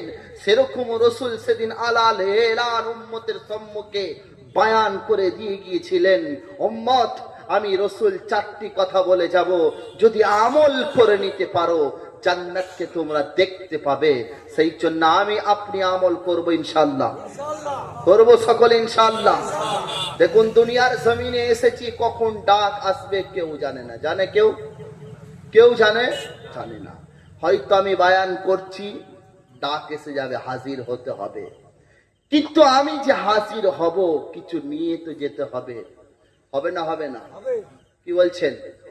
দুনিয়াতে এসেছি, যখন যাব আসার সময়তেও আমার আপনার পরিধানে কিছু ছিল না, ছিল খালি হাতে এসেছি, যাবার সময় খালি হাতে যাব। হ্যাঁ কি না বলেন? বিশ্বাস সকলের? সকলের ফুল বিশ্বাস? এবার হাত তুলে বলেন তো কার কার বিশ্বাস আছে যাব ইনশাআল্লাহ? হাত নামান। দুনিয়া থেকে যখন যাব, যখন এসেছিলাম আমার আপনার গোসলটা ছিল পরের হাতে, ছিল না? ছিল না? জোরে বলেন। ছিল। যেদিন যাব সেদিন গোসলটা নিজের হাতে হবে? কার হাতে হবে? পরের হাতে। এসেছি পরের হাতে গোসল হয়েছে, যাব পরের হাতে গোসল হবে। যে কাপড়টা পরব কাপড়টা সবাই পছন্দ করে না, করে? কি বলছেন আপনার? করে কেউ পছন্দ? যদি এখন কারোর বাড়িতে এখন কাফনের কাপড় কিনে নিয়ে এসে রাখা হয়, সে বাড়িতে আর কেউ ছোঁবে না। ছোঁবে? কাফনের কাপড় হাত দেওয়া যাবে না। তাহলে যে কাপড়টাকে সবাই ভয় পায়, যে কিনে সে পরিধান করে না, করে? যে পরিধান করে সে কিন্তু জানে না। জানে? সে জানে না। সেই জন্য দুনিয়াতে এসেছি, চোখটা বন্ধ করবেন। যে ছেলের জন্য ভেবেছিলাম যে এই ছেলে, তার জন্য আমি আখিরাতটাকে সাজিয়ে দিয়ে যাচ্ছি, যখন আপনার চোখটা বন্ধ হয়ে যাবে সেই ছেলেও আপনার দিকে ঘুরে তাকাবে না। তাকাবে বলে মনে হয়? এটা দুনিয়ার রীতি। আল্লাহ নবী সাল্লাল্লাহু আলাইহি ওয়াসাল্লাম হাতে কলমে দেখিয়ে দিয়ে গেছেন যে আমি আল্লাহ পাকের হাবিব বলে যাচ্ছি, দুনিয়ার জমিনেতে মানুষ আসবে, ক্ষণিকের জন্য মেহমান হবে, ডাক শুধু থাকার অপেক্ষায় থাকবে, তাকে দুনিয়া থেকে চলে যেতে হবে। যদি মনে করে যে আমি কিছুদিন পরে যাব, আজরাইল সেটাও শুনবে না। আমার মেয়ের বিবাহ রয়েছে, বিয়েটা দিয়ে তারপরে যাব, এটাও শুনবে না। কোরআন খতম করতে একটা সূরত বাকি রয়েছে, এটা শেষ করে যাব, বলবে এটাও হবে না। ডাক আসবে, যে হালাতে ডাকবে ওই হালাতে যেতে হবে। হবে না? হবে না? হবে। কিন্তু যে জায়গাটায় যাব সেখানে কিন্তু কোনো বাতিও নাই, কোনো সাথীও নাই, কেউ না। একবার ভাবুন ওই জায়গাটায় কি হবে, ওই জায়গাটার কি অবস্থা। সেদিন মানুষ যখন চলে যাবে, গোটা বিশ্বের মানুষ তাকে নাম দিয়ে ডাকতো, নামটাও সেদিন আর ডাকা হবে না। মসজিদের মাইকেতে আলাল এলান সেদিন হবে, লকব একটা লাগিয়ে দেওয়া হবে, মরহুম দুনিয়ার জমিন থেকে বিদায় নিয়ে চলে গেছেন। জানাজার নামাজের টাইম নির্ধারিত হয়ে যাবে, কাতারে কাতারে মানুষ সেদিন এসে যাবে, ঝাড়ের বাঁশ সেদিন কাটা হবে, কেউ কাফনের জন্য প্রস্তুত হবে, কেউ আসল গন্তব্যস্থলটা খোলার জন্য রেডি হয়ে থাকবে। কতক্ষণে আমরা বিদায় দিতে পারি? যে সুন্দর বিছানা ছিল, সুন্দর খাট ছিল, সে জায়গাতে আপনাকে আর রাখা হবে না, ওখান থেকে নামিয়ে দেওয়া হবে। একবার ভেবে দেখুন, আমি দুনিয়াতে এসেছি, যাদের জন্য আমি এত কিছু করছি, সেগুলো আমার কাজে আসবে না। আমি চলে যাবার পরে ওই অন্ধকার কবরটা আলো কিসের জন্য হবে? কার দ্বারাটা সেই কবরটা প্রজ্বলিত হবে? এটা একবারও আমি আপনি ভাবি নাই। ভেবেছি? ভাবি নাই। যেতে আমাকে আপনাকে হবে ফাইনাল। দুনিয়ার এই রঙ্গমঞ্চকে সব ফেলে রেখে দিয়ে আমাকে আপনাকে চলে যেতে হবে। নবী মুহাম্মদ রাসূলুল্লাহ সেদিন উম্মতকে বলে গেলেন, উম্মত, সর্বপ্রথম যদি জান্নাতকে দুনিয়া থেকে দাঁড়িয়ে দাঁড়িয়ে দর্শন করতে চাও, আমি রসুল বলে যাচ্ছি, সর্বপ্রথম তোমার আমল হবে সমস্ত ফরজগুলোকে আদায় করবে। তাহলে এক নম্বর কি বললাম? সমস্ত ফরজগুলোকে আদায় করতে হবে। আমি আপনি ভেবেছি হয়তো পাঞ্জাগানা নামাজটা ফরজ না, বিবির হুকুক আদায়টা আপনার জন্য ফরজ ছিল, বাপ এবং মায়ের খিদমত করাটা আপনার জন্য ফরজ ছিল, বোনের হকটা ফিরিয়ে দেওয়া আপনার জন্য ফরজ ছিল, প্রতিবেশীর হকটাকে বুঝিয়ে দেওয়া আপনার ফরজ ছিল, ভাইয়ের হককে বুঝিয়ে দেওয়া এটা আপনার ফরজ ছিল, পড়োশির হককে বুঝিয়ে দেয়া এটা আপনার প্রতি ফরজ ছিল, আল্লাহর হুকুককে ফিরিয়ে দেয়া এটা আপনার প্রতি ফরজ ছিল। এগুলো হলো সব কিছু ফরজ। আজ উম্মত 5 ওয়াক্ত নামাজের মুসল্লি হওয়ার পরেও বোনের হকটাকে দিতে নারাজ। আল্লাহ পাক বললেন, হাক্কুল্লাহ হক্কুল ইবাদা। যদি আল্লাহর হক কেউ আদায় করতে ভুলে যায়, আমি আল্লাহ পাক চাইলেও তাকে ক্ষমা করে দেব, কিন্তু বান্দার হকে যখন বান্দা টালবাহানা করবে, পশ্চিম কালেও আমি আল্লাহ ক্ষমা করব না। আজ এই পশ্চিম পাড়ার নবজুয়ান যারা বসে রয়েছেন, জলসার মাহফিলে যারা রয়েছেন, মা বোনেরা যারা রয়েছেন, একবার শুষ্ক মস্তিষ্কে ভেবে দেখুন, এই দুনিয়ার চলমান জিন্দেগিটা আমার আপনার জন্য ক্ষণিকের জন্য মেহমান এসেছি। চোখটা বন্ধ করার সাথে সাথে সমস্ত আমলগুলো আমার সামনে এসে যাবে, আমার সিনা চাক করে সেদিন দেখিয়ে দেওয়া হবে কতটুকু নেকি করেছি, কতটুকু গুনাহ করেছি, ভাইকে কতটুকু গালি দিয়েছি, বোনকে কতটুকু তিরস্কার করেছি, বাপ এবং মাকে কতটুকু নির্লজ্জ বেহিয়ার মতো করেছি। আজ উম্মতে মুসলমানের প্রতি সব থেকে বড় গুনাহ যদি হয়ে থাকে, বাপ এবং মায়ের নাকাদরি হলো সব থেকে বড় গুনাহ। আজ উম্মতে মুহাম্মাদের বাপ মায়েদেরকে রাস্তায় ভিড় করতে বার হতে হচ্ছে, আফসোসের বিষয়। কিন্তু সমাজ কোনোদিন বলল না যে বাপ এবং মা তোমার কি কদর রয়েছে। সেদিন মদিনার মসজিদে আমার আপনার হাবিব সাল্লাল্লাহু আলাইহি ওয়াসাল্লাম বসে আছে। ইয়ামান থেকে একজন সাহাবায়ে কেরাম ছুটে ছুটে আল্লাহর নবীর দরবারে এসে বলে, ইয়া রাসূলুল্লাহ, ইয়া হাবিবাল্লাহ, আমি আমার বাপ এবং মাকে কাঁধে করে নিয়ে আমি কাবার তওয়াফ করেছি, আমি সাফা মারওয়া করেছি, আমি মিনা মুজদালিফা করেছি, সব কিছু হুকুককে আমি আদায় করেছি। ইয়া রাসূলুল্লাহ, আমি কি আমার বাপ এবং মায়ের হককে আদায় করতে পেরেছি? সেদিন নবী জবাব দিয়েছিলেন, ও ইয়ামানবাসী সাহাবা, তুমি যদি তোমার বুকের চামড়াটুকু দিয়ে তোমার মায়ের এবং বাপের জুতো যদি বানিয়ে দাও, তোমার বাপ এবং মায়ের জাররা বরাবর পর্যন্ত হক আদায় হবে। আজ আমি আপনি সেই উম্মত, আমরা জলসা জুলুস করার জন্য উচ্ছ্বাস হয়ে পড়ি, কিন্তু জলসা জুলুস করার আগে একবার ওই বাপ এবং মায়ের কথা ভাবা দরকার ছিল, একবার ওই বোনের কথা ভাবা দরকার ছিল।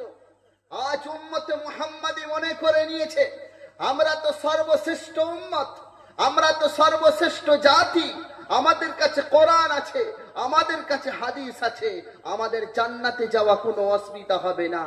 না, অসুবিধা হবে যদি হক আদায় করতে না পারা যায়। সেই জন্য রসুল প্রথম পয়েন্ট বললেন সমস্ত ফরজগুলোকে আদায় করতে হবে, 1 নম্বর। দ্বিতীয় নম্বর বললেন হালাল উপার্জন করতে হবে। আজকে আমি এবং আপনি মুসলমান ঘরের সন্তান হওয়ার পরে এই বাস্তব চিত্র আপনাদের সম্মুখে রাখিয়ে যাচ্ছি।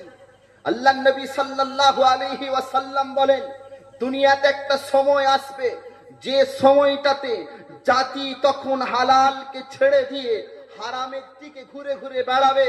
জায়গাতে জায়গাতে হারামের কারখানা শুরু হয়ে যাবে, বাড়ির গৃহদ্বার পর্যন্ত হারাম এসে পৌঁছে যাবে। সেদিন উম্মতের মধ্যে সৎ ব্যক্তির অভাব সেদিন থাকবে। যে ব্যক্তি সৎ থাকবে মানুষ তাকে সৎ বলে মেনে নিতে পারবে না।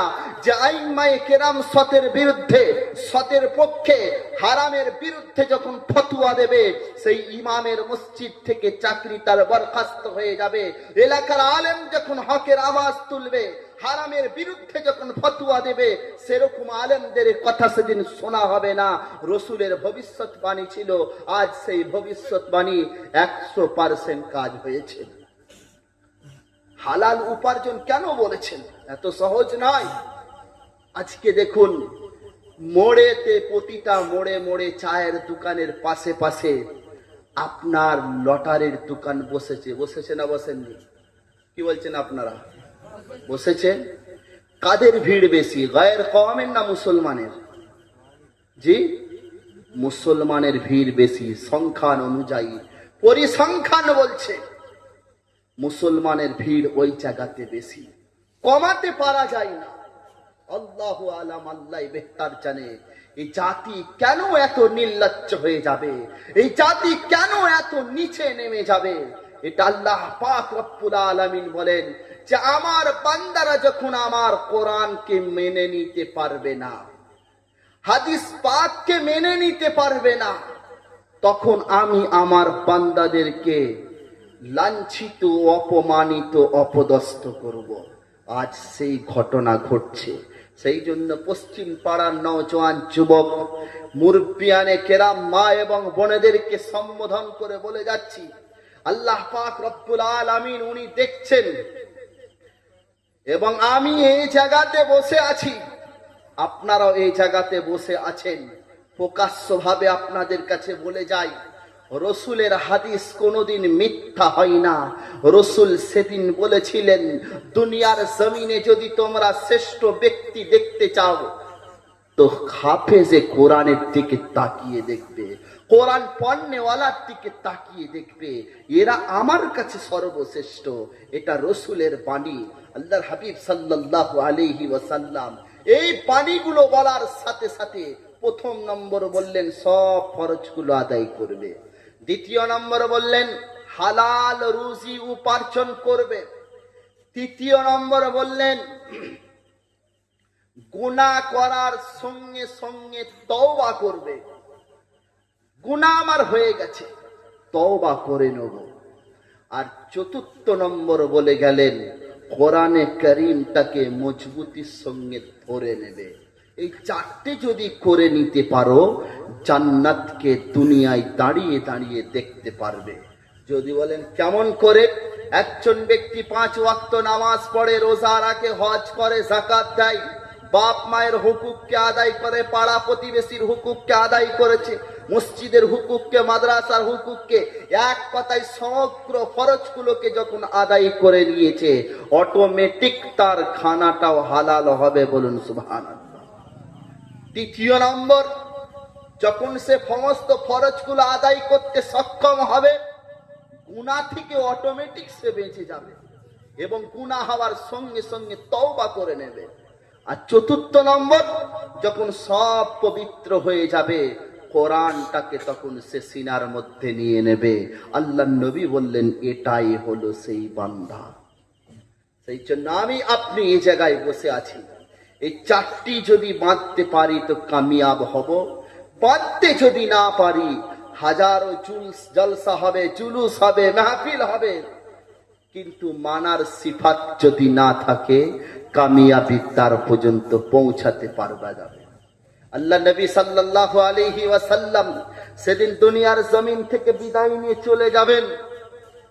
আল্লাহ নবী বলছেন, রিওয়ায়াত নকল করে, পৃথিবীর জমিনে যত মানুষ আছে তাদের মধ্যে তানে তানহা একজন মানুষের কাছে আজরাইল এসে অনুমতি চেয়েছিল, ইয়া রাসূলুল্লাহ আপনি যাবেন না, চলে থাকবেন না, চলে যাবেন। বাকি আর কারোর কাছে অনুমতি চাওয়া হয়নি। রাসূলকে সেদিন বলা হয়েছিল, ইয়া রাসূলুল্লাহ আপনি থাকবেন না আপনি যাবেন। সেদিন আমার আপনার নবীর জবানের ভাষা ছিল। জিবরিল আমিনকে বলেন যে আজরাইলকে সাথে নিয়ে আল্লাহ পাকের কাছে গিয়ে বলুন যে নবী মুহাম্মদ চলে যাবার পরে তার উম্মতের সঙ্গে কিরকম ব্যবহার হবে। আল্লাহ তাআলা সেদিন জিবরিল আমিনকে জানালেন, ও জিবরিল আমিন আমার নবী মুহাম্মদকে জানিয়ে দাও, রাসূল যাবার পরে উম্মতের মধ্যে যদি মেরাজ থাকে তারা প্রত্যেকে কামিয়াব হবে। বলুন সুবহানাল্লাহ। ফ্যাসিলিটি দিলেন মেরাজ যেন সাথে থাকে। মেরাজ কি আল্লাহ তাআলা ঘোষণা করে শোনাচ্ছেন, সুবহানাল্লাযী আসরা বিআবদিহি লাইলান মিনাল মাসজিদিল হারামি ইলাল মাসজিদিল আকসা। সেদিন আল্লাহ পাক জানালেন হাবিবকে, ও হাবিবকে সেদিন আল্লাহ পাক জানাচ্ছেন জিবরাইলের মারফত, বললেন ও জিবরাইল হাবিবকে আপনি জানিয়ে দেন আমি আল্লাহ পাক রব্বুল আলামিন বান্দাকে দুনিয়ার জমিনেতে আমি আল্লাহ সৃষ্টি করেছি, আর এই বান্দাকে আমি আল্লাহ নিজে ডেকে নেব। হাবিবের কাছে যখন অনুমতি চেয়েছি, হাবিব তখন প্রশ্ন করেছেন হাবিব চলে যাওয়ার পরে উম্মতের সঙ্গে কিরকম ব্যবহার হবে। সেদিন আল্লাহ পাক জিবরাইলের মারফতে আয়াতে কারিমা পাঠ আর জানালেন, সেদিন উম্মতকে জানিয়ে দেয়া হোক উম্মতের সঙ্গে যদি মেরাজ থাকে জান্নাতে কেউ বাধা দিতে পারবে না। বলুন সুবহানাল্লাহ। সেদিন সাহাবারা বললেন, ইয়া রাসূলুল্লাহ মেরাজটা কি হবে? আল্লাহর নবী তখন বললেন, আসসালাতু মিরাজুল মুমিনিন, নামাজ হলো উম্মতের জন্য মেরাজ। যদি উম্মতের কাছে মেরাজ থাকে জান্নাতে কেউ তাকে আটকাতে পারবে না। রব্বুল আলামিন শোনাচ্ছিলাম 12টা মাসের মধ্যে 11টা মাস বান্দা গাফলতির মধ্যে কাটিয়েছে। আল্লাহ পাক বললেন একটা এমন মাস দেবো আর বান্দাগুলোকে আমি আল্লাহ ওয়াশিং মেশিনের মতন সকলকে পরিষ্কার করে নেব। বলুন সুবহানাল্লাহ। সেদিন আল্লাহ পাক জানিয়েছিলেন হাবিব গো আপনি কি চলে যাবেন না থাকবেন? আল্লাহ নবী বললেন আমার উম্মতের সঙ্গে যদি মেরাজের ব্যবস্থা হয়ে যায় আমি রাসূল যাবার জন্য প্রস্তুত রয়েছি। সেদিন রাসূল লাব্বাইক বলে হাজির দিলেন। আল্লাহ নবীর কাছে জিবরিল আমিন আবার এলেন, জিজ্ঞাসা করলেন ইয়া রাসূলুল্লাহ আসবো কি? বলল সাথে কে আছে? বললেন আমার সঙ্গে ওই ব্যক্তি আছে, ওই মালাকুল মউত ফেরেশতা আজরাইল রয়েছে, এখনই জান কবজ হবে। আল্লাহর নবী বললেন দাঁড়িয়ে যান। বললেন ইয়া রাসূলুল্লাহ আপনি তো অনুমতি দিলেন, চলে যাবার জন্য নির্দেশ দিলেন, আবার দাঁড়াতে কেন বললেন? বললাম আমি রাসূল দুটো কথা জিজ্ঞাসা করে নেব। সেদিন আজরাইল কি জিজ্ঞাসা করেন ইয়া রাসূলুল্লাহ? সেদিন বলতে থাকেন ও আজরাইল মানুষের জান অনেক কবজ করেছো? আজরাইল বলে হ্যাঁ অনেক করেছি, অনেক আম্বিয়াদের জান কবজ করেছি, অনেক সুলাহা ফুকাহা হুফাজের প্রত্যেকের জান কবজ করেছি। সেদিন জিজ্ঞাসা করেন আজরাইল জান যখন কবজ করে নেওয়া হয় কেমন কষ্ট হয় একটু জানাবে? আল্লাহর নবীকে তখন বলেন, ইয়া রাসূলুল্লাহ, হাবিবাল্লাহ, আপনি কি কুল গাছ দেখেছেন? আল্লাহর নবী বললেন, হ্যাঁ দেখেছি। বললে, ইয়া রাসূলুল্লাহ, কুল গাছের উপরে যদি একটা চাদরকে চড়িয়ে দেয়া হয়, রেশমের একটা চাদর যদি চড়িয়ে দেয়া হয়, ইয়া রাসূলুল্লাহ, 1 মাস পরে যদি রেশমের চাদরটাকে টান দেয়া হয়, তো রেশমের চাদরের প্রতিটা টানাগুলো আলাদা আলাদা হয়ে বার হয়ে আসবে, একসাথে চাদরটা কিন্তু ফিরে আসবে না। আল্লাহর নবী তখন বলেন, তাহলে তো বহুত কষ্ট হবে। আজরাইল বলেন, ইয়া রাসূলুল্লাহ, এত কষ্ট হবে, পিপাসার তো এমন থাকবে, গোটা সমুদ্রের পানি যদি মুখে ঢেলে দেয়া হয়, মনে হবে যেন পিপাসা নিবারণ হবে না। আল্লাহর নবী সেদিন বললেন, ও আজরাইল, বহুত কষ্ট উম্মতকে দিয়েছো, আনেওয়ালা যত উম্মতের জানে এত কষ্ট হবে, আর যারা চলে গেছে যাদের তত কষ্ট হয়েছে, আমি রাসূলুল্লাহর উপরেতে সমস্ত কষ্টটা দিয়ে দেবে, আমি রাসূলুল্লাহ নিজে নিয়ে নেব। আল্লাহর নবী সেদিন জান কবজ হয়েছে। রাসূলের জান কবজ হওয়ার সঙ্গে সঙ্গে আল্লাহর নবী সেদিন বলেন, আজরাইল একটু দাঁড়িয়ে যাও। হযরত জিবরিল আমিন বলেন, ইয়া রাসূলুল্লাহ, কেন? বললেন, খানিকের জন্য একটু দাঁড়িয়ে যাও, আমি একবার দেখে যেতে চাই আমার উম্মত কেমন হালাতে আছে। সেদিন হযরত আয়েশা সিদ্দিকা রাদিয়াল্লাহু তাআলা আনহাকে বলেন, একবার মদিনা মসজিদের পর্দাটা একবার হাটিয়ে দাও, আমি রাসূল দেখে যেতে চাই আমার উম্মত কেমন হালাতে আছে। যখনই মদিনার মসজিদের পর্দাটা হাটিয়ে দিলেন, নবী আমার সেদিন চোখেতে দেখলেন উম্মত নামাজের হালাতে আছে। বলুন সুবহানাল্লাহ। সেদিন আল্লাহর নবী বললেন, ইয়া রাফিআল আলা দারাজাত, বলতে বলতে দুনিয়ার জমিন থেকে বিদায় নিয়ে চলে গেলেন, আমার আপনার জন্য ছেড়ে দিয়ে গেলেন।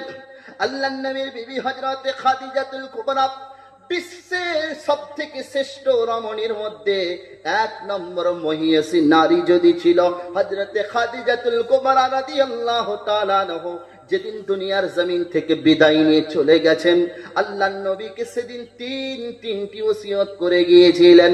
ইয়া রাসূলুল্লাহ, হাবিবাল্লাহ, 3টে ওসিয়ত আপনাকে করে যাব। প্রথম নম্বর ওসিয়ত, আপনি আমার প্রথম স্বামী, আমি আপনার স্ত্রী, আমি চলে যাব দুনিয়ার জমিন থেকে। ইয়া রাসূলুল্লাহ, তিনটি জিনিস আপনার থেকে আমি চেয়ে নেব। প্রথম নম্বর হলো, আমি চলে যাওয়ার পরে আমার কবর মোবারক খানা একটু কেমন হয়েছে একটু দেখে নেবেন। আল্লাহর নবী বললেন, দেখে নেব। দ্বিতীয় নম্বর বললেন, আমাকে যে কাফনটা দেবেন, দামি কাফন আপনার দেওয়া প্রয়োজন নাই, আপনি ওই কাফনটা আমাকে দেবেন যে কাফনটা পরে আপনি হেরা গুহাতে বসেছিলেন, আল্লাহ পাকের ধ্যানে মগ্ন ছিলেন, আয়াতে কারিমা নাজিল হয়েছে, আপনার চোখ দিয়ে অশ্রু মোবারক ঝরে, দাড়ি মোবারক দিয়ে জুব্বার উপরে পড়েছিল, ওই জুব্বা বারবার পানি পড়ার পরে জুব্বাটা ছিঁড়ে গিয়েছিল, আমি খাদিজা আবার সেলাই করেছি, আবার ছিঁড়ে গেছে, আবার সেলাই করেছি। ইয়া রাসূলুল্লাহ, আমার কাফনের সাথে ওই জুব্বাটা আপনি দিয়ে দেবেন। নাম্বার 3 বললেন, ইয়া রাসূলুল্লাহ, হাবিবাল্লাহ, যেদিন আমি চলে যাব, মানুষ সকলে নিষ্ঠুরের মতো মাটি দিয়ে চলে যাবে, আর কেউ থাকবে না। ইয়া রাসূলুল্লাহ, আপনি একবার কবরের পাশে দাঁড়িয়ে যাবেন, আমি খাদিজা কবরের সওয়ালের জবাবটা দেব, আপনি একটু শুনে যাবেন। আল্লাহর নবী বললেন, ঠিক আছে। কবর খোলা হয়ে গেছে। কাফন দেওয়ার জন্য আম্মা জান হযরতে ফাতিমাতুজ জাহরা রাদিয়াল্লাহু তাআলা আনহাকে বললেন, কাফনের ব্যবস্থা করে দাও, গোসলের ব্যবস্থা করে দাও। আম্মা জান হযরতে ফাতিমাতুজ জাহরা রাদিয়াল্লাহু তাআলা আনহা পাশের বাড়িতে গোসল দিচ্ছেন। গোসল কমপ্লিট হয়ে গেছে। আল্লাহর নবীর কাছে এসে বলে, আব্বা জান, আমার মায়ের গোসল আমি সম্পূর্ণ করে দিয়েছি, কাফনটা বাকি আছে, কাফনটা আপনি দেন। আল্লাহর নবী সেদিন কাফনের বদৌলতে ওই ছেঁড়া জুব্বাটা নিয়ে ফাতিমার হাতে দিয়েছে। হযরতে ফাতিমা ঢুকরে কেঁদে বলেন, ইয়া রাসূলুল্লাহ, হাবিবাল্লাহ, স্বপ্নেও ভেবেছিলাম না যে আপনি এই ছেঁড়া জুব্বাটা দেবেন। বিশ্বনবী যার স্পট ইম্পোর্টের ব্যবসা ছিল, যার স্থাবর অস্থাবর সমস্ত সম্পত্তি আপনি রসুলের কদমে বিছিয়ে দিয়েছে, ওই নারী আজ দুনিয়া থেকে বিদায় নিয়ে চলে যাচ্ছে, তার কাফনটা আজকে ছেঁড়া কাপড় হবে, এটা আমি ভেবে নিতে পারি নাই। আল্লাহ নবী তখন বলেছিলেন, ফাতিমা, এটা আমার দেওয়া কাফন না, এটা তোমার মায়ের পছন্দের কাফন। আম্মা জানার কিছু না বলে কাফনখানা নিয়ে ওই রুমের ভিতরে প্রবেশ করেছে।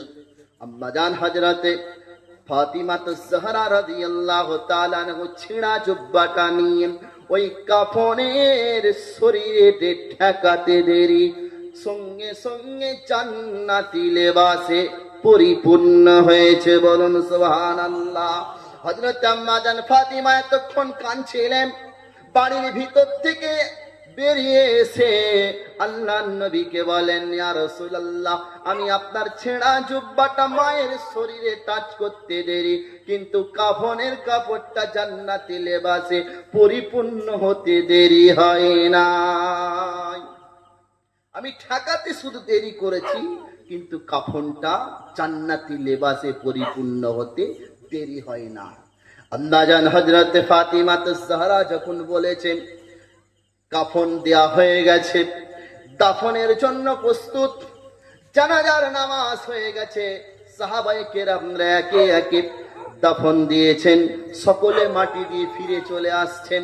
আল্লাহর নবী কবরের পিছনে দাঁড়িয়ে রয়েছে, সমস্ত সাহাবায়ে কেরাম সবাই ফিরে বাড়ি চলে গেছে। হযরতে আবু বকর বলেন, ইয়া রাসূলুল্লাহ, আপনি কেন দাঁড়িয়ে আছেন, চলে চলুন। আল্লাহর নবী বললেন, ভাই তোমরা প্রত্যেকে বাড়ি চলে যাও, আমি রাসূলুল্লাহ কিছুক্ষণ পরে আবার আসব। আল্লাহর নবী জায়গাতে দাঁড়িয়ে আছে, এদিকে মুনকার নেকির কবরের ভিতরে আর আসে নাই। আল্লাহ পাকের কাছে গিয়ে বলেন, আল্লাহ, আপনার হাবিব কবরের পাশে দাঁড়িয়ে আছে, আমরা আসতে পাচ্ছি না। জিবরিল আমিন এসে বলে, ইয়া রাসূলুল্লাহ, ইয়া হাবিবাল্লাহ, আপনি এই জায়গায় কেন দাঁড়িয়ে আছেন একটু বলেন। আল্লাহর নবী বললেন, ও আখি জিবরাইল, আমার উপরে ওসিয়ত ছিল, দুটো ওসিয়ত আমি পূরণ করেছি, তৃতীয় নম্বর ওসিয়তটা বাকি আছে, আমি খাদিজার সওয়ালের জবাবটা শুনে যাব। হযরত জিবরিল আমিন আল্লাহর কাছে গিয়ে বলেন, আল্লাহ গো, আপনার হাবিব খাদিজার সওয়ালের জবাবটা শুনে যাবে। আল্লাহ পাক তখন বলেন, ও জিবরিল আমিন, হাবিবকে গিয়ে একবার জানিয়ে দাও, আমি আল্লাহ পাক খাদিজার সওয়ালের জবাব নিজে দিয়েছি। বলুন সুবহানাল্লাহ। হযরতে খাদিজার সওয়ালের জবাব যখন দিয়েছেন, জিবরিল আমিন যখনই আল্লাহর নবীকে শুনিয়েছেন, ডুকরে কেঁদে উঠে বলেন, ইয়া রাব্বুল আলামিন, আপনি আমার খাদিজার সওয়ালের জবাব তো দিয়েছেন। হাউ হাউ করে কাঁদছেন। জিবরিল আমিন বলেন, ইয়া রাসূলুল্লাহ, আপনি যে জন্য দাঁড়িয়েছিলেন, আল্লাহ তো সওয়ালের জবাব তো দিয়ে দিয়েছে, এরপরেও আপনি কেন কাঁদবেন? আল্লাহর নবী বললেন, আমি এজন্য কাঁদছি না, আজকে খাদিজার সওয়ালের জবাব আল্লাহ তাআলা নিজে দিয়েছেন, কিন্তু আমার উম্মতিদের সওয়ালের জবাব কে দেবে? সেদিন নবী আমার দাঁড়িয়ে দাঁড়িয়ে কাঁদছে। আজ আমি আপনি সেই নবীর উম্মত, যে নবী বারবার পাথর খেয়েছে, তায়েফের ময়দানেতে পাথর বিদ্ধ হয়ে গোটা শরীর রক্তই রক্তাক্ত হয়ে গেছে। সেদিন আসমান থেকে ফারিস্তারা দুনিয়ার জমিনে নেমে পড়েছে। আল্লাহ পাককে বলেছিলেন, আল্লাহ, রাহমাতুল লিল আলামিনের উপরে অত্যাচার হচ্ছে, আপনি এখনো দাঁড়িয়ে আছেন, আপনার ফারিস্তারা এখনো পর্যন্ত দাঁড়িয়ে অপেক্ষা করছে, এই রক্ত আর কতক্ষণ পর্যন্ত ঝরবে? আল্লাহ পাক সেদিন জবাব দিয়েছিলেন, আজকের ফয়সালা আমি আল্লাহর হাতে না, আজকের ফয়সালা আমার নবী মুহাম্মাদের উপরে দিয়ে দিয়েছি। সেদিন জিবরিল আমিন বলেন, ইয়া রাসূলুল্লাহ, একবার আপনি হুকুম দেন, আমি আমার 360 খানা পর নিয়ে এই তায়েববাসীকে ধ্বংস করে দেব, যার নাম ও নিশানা কিয়ামত পর্যন্ত থাকবে না।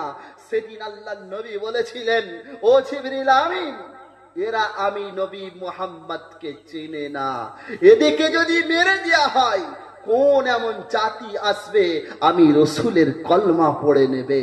অতএব এরা আমি রসুলকে চেনে নাই, এদেরকে মেরো না। সেদিন নবী এত অত্যাচারিত হওয়ার পরেও প্রতিশোধ কিন্তু নেননি। আজ আমি আপনি সেই উম্মত, আমার আপনার কলিজার টুকরো ভাইগুলো যদি একটা অপরাধ করে ফেলেছে, তার জন্য আমরা মামলা মুকদ্দমা দায়ের করতে থাকি।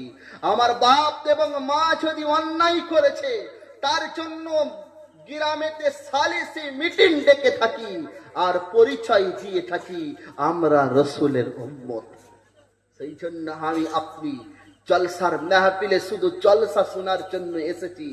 যদি মনে হয় সমাজকে পরিবর্তন করতে হবে, সবার প্রথমে ইকদাম হবে, সবার প্রথমের পদক্ষেপ হবে সমাজকে কুলুস মুক্ত করার জন্য, এই সমাজকে লাঞ্ছিত, অপমানিত, অপদস্থের হাত থেকে বাঁচানোর জন্য আমার আপনার মনস্তত্ত্বগুলোকে ঠিক করতে হবে। আত্মীয়তা যদি বিচ্ছেদ হয়ে যায়, দুনিয়ার জমিনে আর কোনো জিনিস বাকি থাকবে না। সেদিন নবী যখন মক্কাতুল মুকাররমা থেকে মদিনায় পৌঁছাচ্ছেন, আল্লাহর নবী মক্কার জমিন যখন রসুলের জন্য ছোট হয়ে গেছে, কুফারে মুশরিক এত কষ্ট রসুলকে দিয়েছে যে কষ্ট আর সহ্য করতে পারে নাই। রাতের অন্ধকারে আল্লাহ তাআলার তরফ থেকে এলান এসেছে, রসুল আপনাকে হিজরত করে চলে যেতে হবে মদিনায়, আর মক্কায় থাকা আপনার জন্য সম্ভবপর নয়। সেদিন রসুল মদিনায় চলে গিয়েছিলেন। মদিনায় গিয়ে সবার প্রথম 4টে পয়গাম দিয়েছিলেন। সেদিন মদিনার মানুষরা বলেছিলেন, ইয়া রাসূলুল্লাহ, ইয়া হাবিবাল্লাহ, আপনি আমাদের কাছে থাকবেন। সেদিন আল্লাহর নবী কেঁদে কেঁদে বলেছিলেন যে জন্মভূমিতে দুনিয়াতে আসার আগেতে বাপকে হারিয়ে দিলাম, দুনিয়াতে আসার পরে মাকে হারালাম, একটু বড় হলাম চাচাকে হারালাম, একটু বড় হলাম দাদাকে হারালাম। আজ সেই মাতৃভূমি ত্যাগ করে দিয়ে আমি মদিনায় এসেছি। ও মদিনার মানুষ, তোমরা কি আমাকে মেনে নেবে? বলল, ইয়া রাসূলুল্লাহ, আমরা আপনাকে মেনে নেব, আপনি আমাদের কাছেই থাকবেন। বলুন সুবহানাল্লাহ। সেদিন মদিনার মানুষরা আদর যত্ন করে সেদিন আমার হাবিবকে বলেছিলেন, ইয়া রাসূলুল্লাহ, আপনি মদিনায় পদার্পণ করলেন, আমাদেরকে কি পয়গাম দেবেন? আল্লাহর নবী সেদিন ঐতিহাসিক এলান সেদিন করেছিলেন, পয়গাম সেদিন দিয়েছিলেন। আজও উম্মতে মুহাম্মাদি যদি পয়গামটা সম্পূর্ণভাবে মেনে নিতে পারে, উম্মতে মুহাম্মাদির কামিয়াবির দ্বার প্রান্ত থেকে কেউ হাঁটাতে পারবে না। বলুন সুবহানাল্লাহ। প্রথম পয়গাম দিয়েছিলেন আল্লাহর নবী মদিনার মানুষের সঙ্গে। কি বললেন? পয়গাম দিচ্ছেন, আফসুস সালাম, সর্বপ্রথম তোমরা সালামের আদান প্রদান করো। আর যেই ব্যক্তি জিজ্ঞাসা করেছেন, ইহুদিদের সব থেকে বিদগ্ধ পণ্ডিত আব্দুল্লাহ বিন সালাম মুসলমান হয়েছিলেন। উনি খেজুর গাছে দাঁড়িয়েছিলেন যে আমি ওই মানুষটার ব্যাপারে তৌরাত কিতাবে পড়েছি, খুব ভালো মানুষ, আখলাক চরিত্রের ব্যাপারে পড়েছি, আদর্শর ব্যাপারে পড়েছি, নিশ্চয়ই এই ব্যক্তি আল্লাহর রসুল হবে। উনি ওই গাছের উপরে বসেছিলেন, নিচে নেমে এলেন। দূর থেকে উনি দেখছেন মুহাম্মদুর রাসূলুল্লাহ আস্তে আস্তে মদিনায় প্রবেশ করছে, তার সহচর বৃন্দরা তার সাথে রয়েছে। আল্লাহর নবী সাল্লাল্লাহু আলাইহি ওয়াসাল্লাম তখন হাঁটতে হাঁটতে প্রবেশ করছেন। আব্দুল্লাহ বিন সালাম যত নিকটবর্তী হচ্ছে, আব্দুল্লাহ বিন সালাম উপর থেকে নিচে ঝাঁপ দিয়ে আল্লাহর রসুলকে আঁকড়ে ধরে বলেন, লাইসা হাযা মিন কাযাব, এটা কোনো মিথ্যাবাদীর চেহারা হতে পারে না, এটা হাকিকত আল্লাহর রাসূল। বলুন সুবহানাল্লাহ। সেদিন আমার আপনার নবী সাল্লাল্লাহু আলাইহি ওয়াসাল্লাম পয়গাম দিয়েছিলেন, আফসুস সালাম, তোমরা সালামের আদান প্রদান করো। আজ জাতি সালামের আদান প্রদান ভুলে গেছে। সাহাবায়ে কেরাম রিজওয়ানুল্লাহি আলাইহিম আজমাইন বলেন, আল্লাহর নবী পাক জবানে বলেছেন, যদি কোনো ব্যক্তি দৈনিক 20 বার যদি সালাম দিয়ে থাকে, ওয়াজাবাত জান্নাত, তার প্রতি জান্নাত ওয়াজিব হয়ে যাবে। বলুন সুবহানাল্লাহ। কিন্তু আজ আমরা সালাম ভুলে গেছি, সালামের আদান প্রদান আমাদের শেষ হয়ে গেছে। নাম্বার 3 কি পয়গাম দিলেন আল্লাহর নবী, বললেন ওয়া তুতঈমুত তাআম, এতিম মিসকিনদেরকে খানা তোমরা খাওয়াবে, তাদেরকে ভক্ষণ করাবে। কিন্তু আজ উম্মতের এতিম মিসকিনদের তাদেরই হক হয় না। যদি সবরে সানির মজলিস হয়ে থাকে, হাকিকাত আপনার সম্মুখে বায়ান করে যাচ্ছি, গ্রামের কোনো মাইয়েত যদি হয়ে থাকে, ওই মাইয়েতের যখন সবরে সানির মজলিস হয়ে থাকে, ওই খাবারেতে এতিম মিসকিনদের তখন আর চোখে পড়ে নাই, মানুষ দাওয়াত দিয়ে দেয়, তারা এসে ওই জায়গাতে এতিম মিসকিনের মতন পড়ে থাকে। যাদের ওই খাবারটা গ্রহণযোগ্য ছিল না, যাদের জন্য উচিত ছিল না, তাদেরকে আপ্যায়ন করে ভালো করে খাওয়ানো হয়। যাদের হক ছিল, যাদেরকে খাওয়ালে ওয়াজাবাত জান্নাত, তাদের প্রতি জান্নাত ওয়াজিব ছিল, তাদের কথা সেদিন কিন্তু মনে থাকে না। এটাই উম্মতের বাস্তব দাঁড়িয়ে রয়েছে। নাম্বার 3, আল্লাহর নবী সাল্লাল্লাহু আলাইহি ওয়াসাল্লাম বলেন, অসিলুল আরহাম, আত্মীয়তা তোমরা বিচ্ছেদ করে দিও না, রক্তের সম্পর্কগুলোকে বজায় রাখো। আজ দুনিয়ার জমিনেতে আমরা নেক কাজ করার জন্য উৎফুল্ল হয়ে থাকি, জলসা করার জন্য আমরা প্রত্যেকে জায়গায় জায়গায় চাঁদা তোলার ব্যবস্থা করে নিয়ে থাকি, কিন্তু আমরা নিজেদের আত্মীয়তাটাকে বজায় রাখতে শিখলাম না। দেখা যাবে ভাই জলসার সেক্রেটারি রয়েছে, তার নিচের ভাই সেই জলসা থেকে মাহরুম আছে। আমি আপনাদের এই জায়গার কথা বলছি না, আল্লাহ তাআলা অনেক জায়গায় ঘুরিয়েছেন, সব জায়গাতেই দেখে থাকি, সেই বাস্তব চিত্র আপনার সামনে তুলে ধরছি।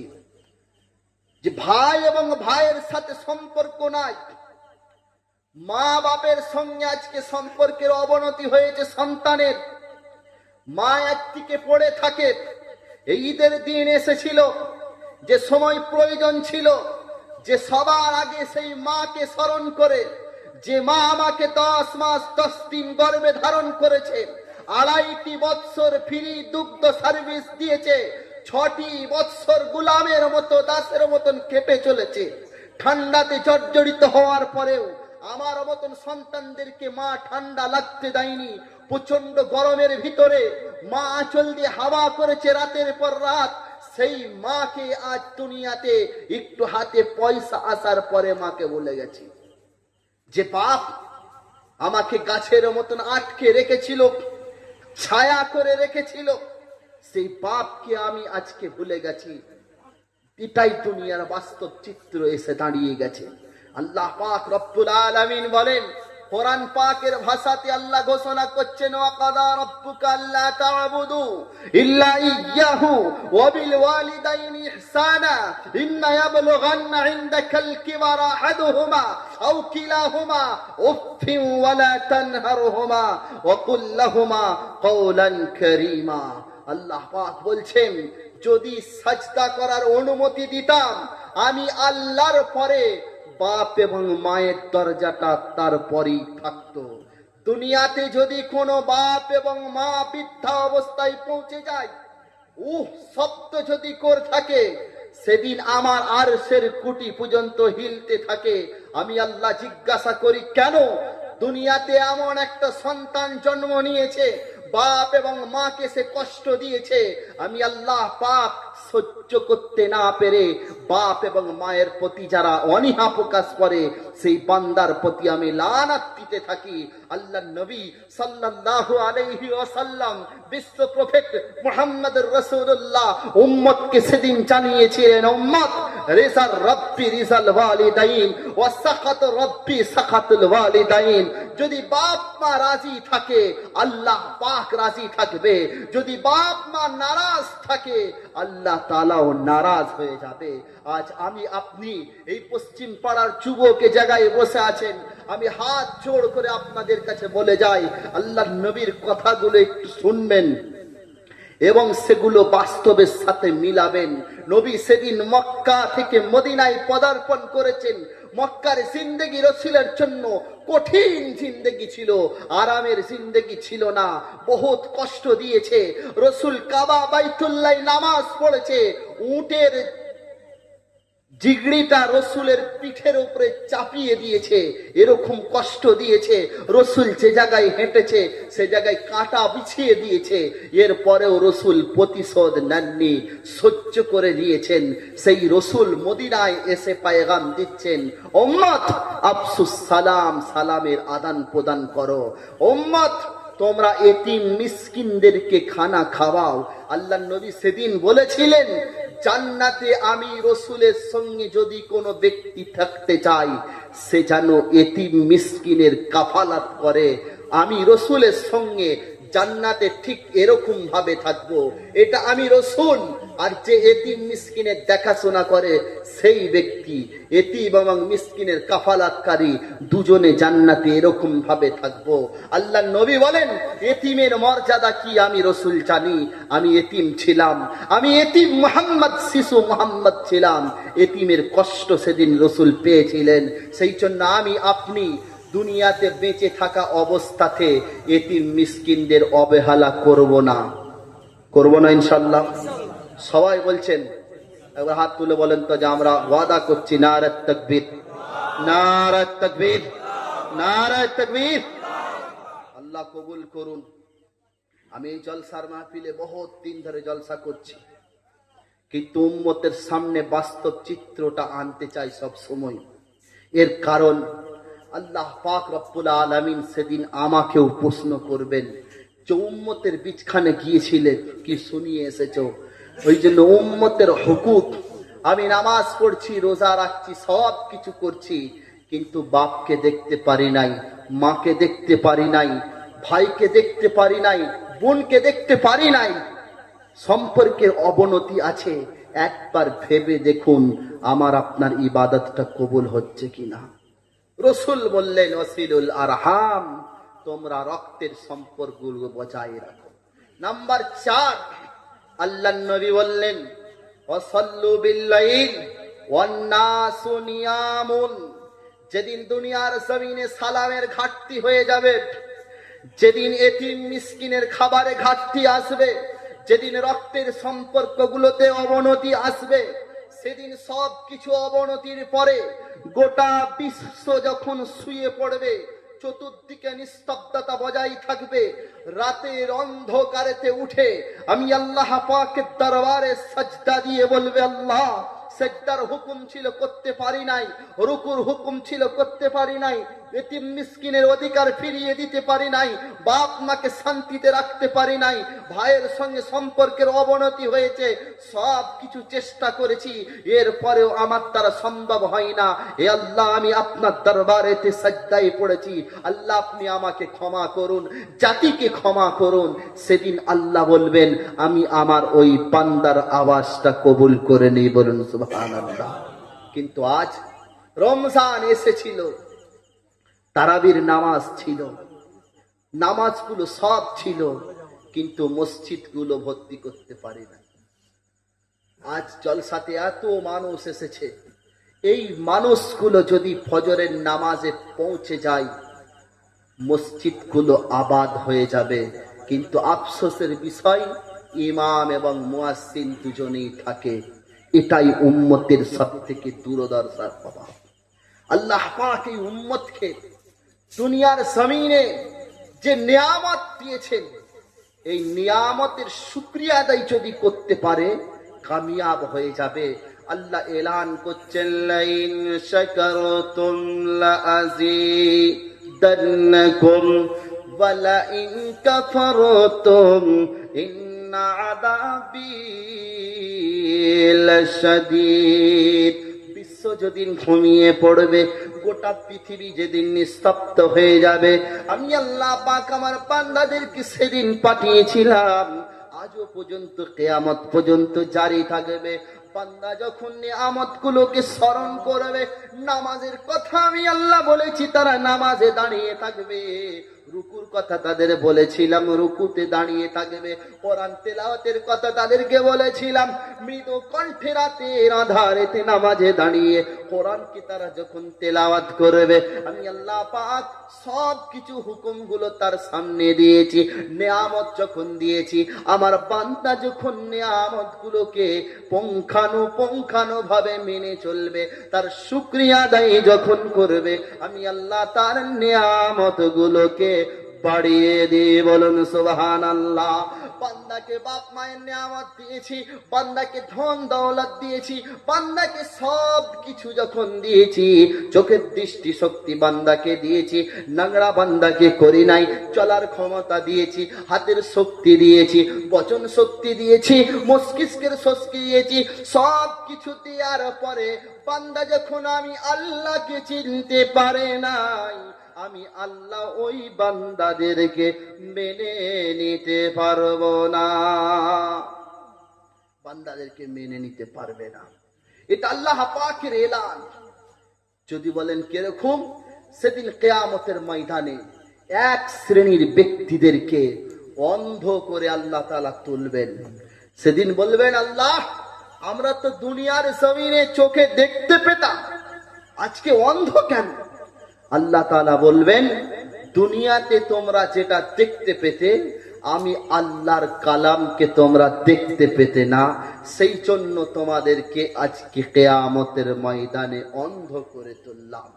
আয়াতে কারিমা আল্লাহ তাআলা শোনাচ্ছেন, ওয়ামান আ'রাদা আন যিকরি ফাইন্না লাহু মাঈশাতান দানকা ونحشره يوم القيامة أعمى قال رب لم حشرتني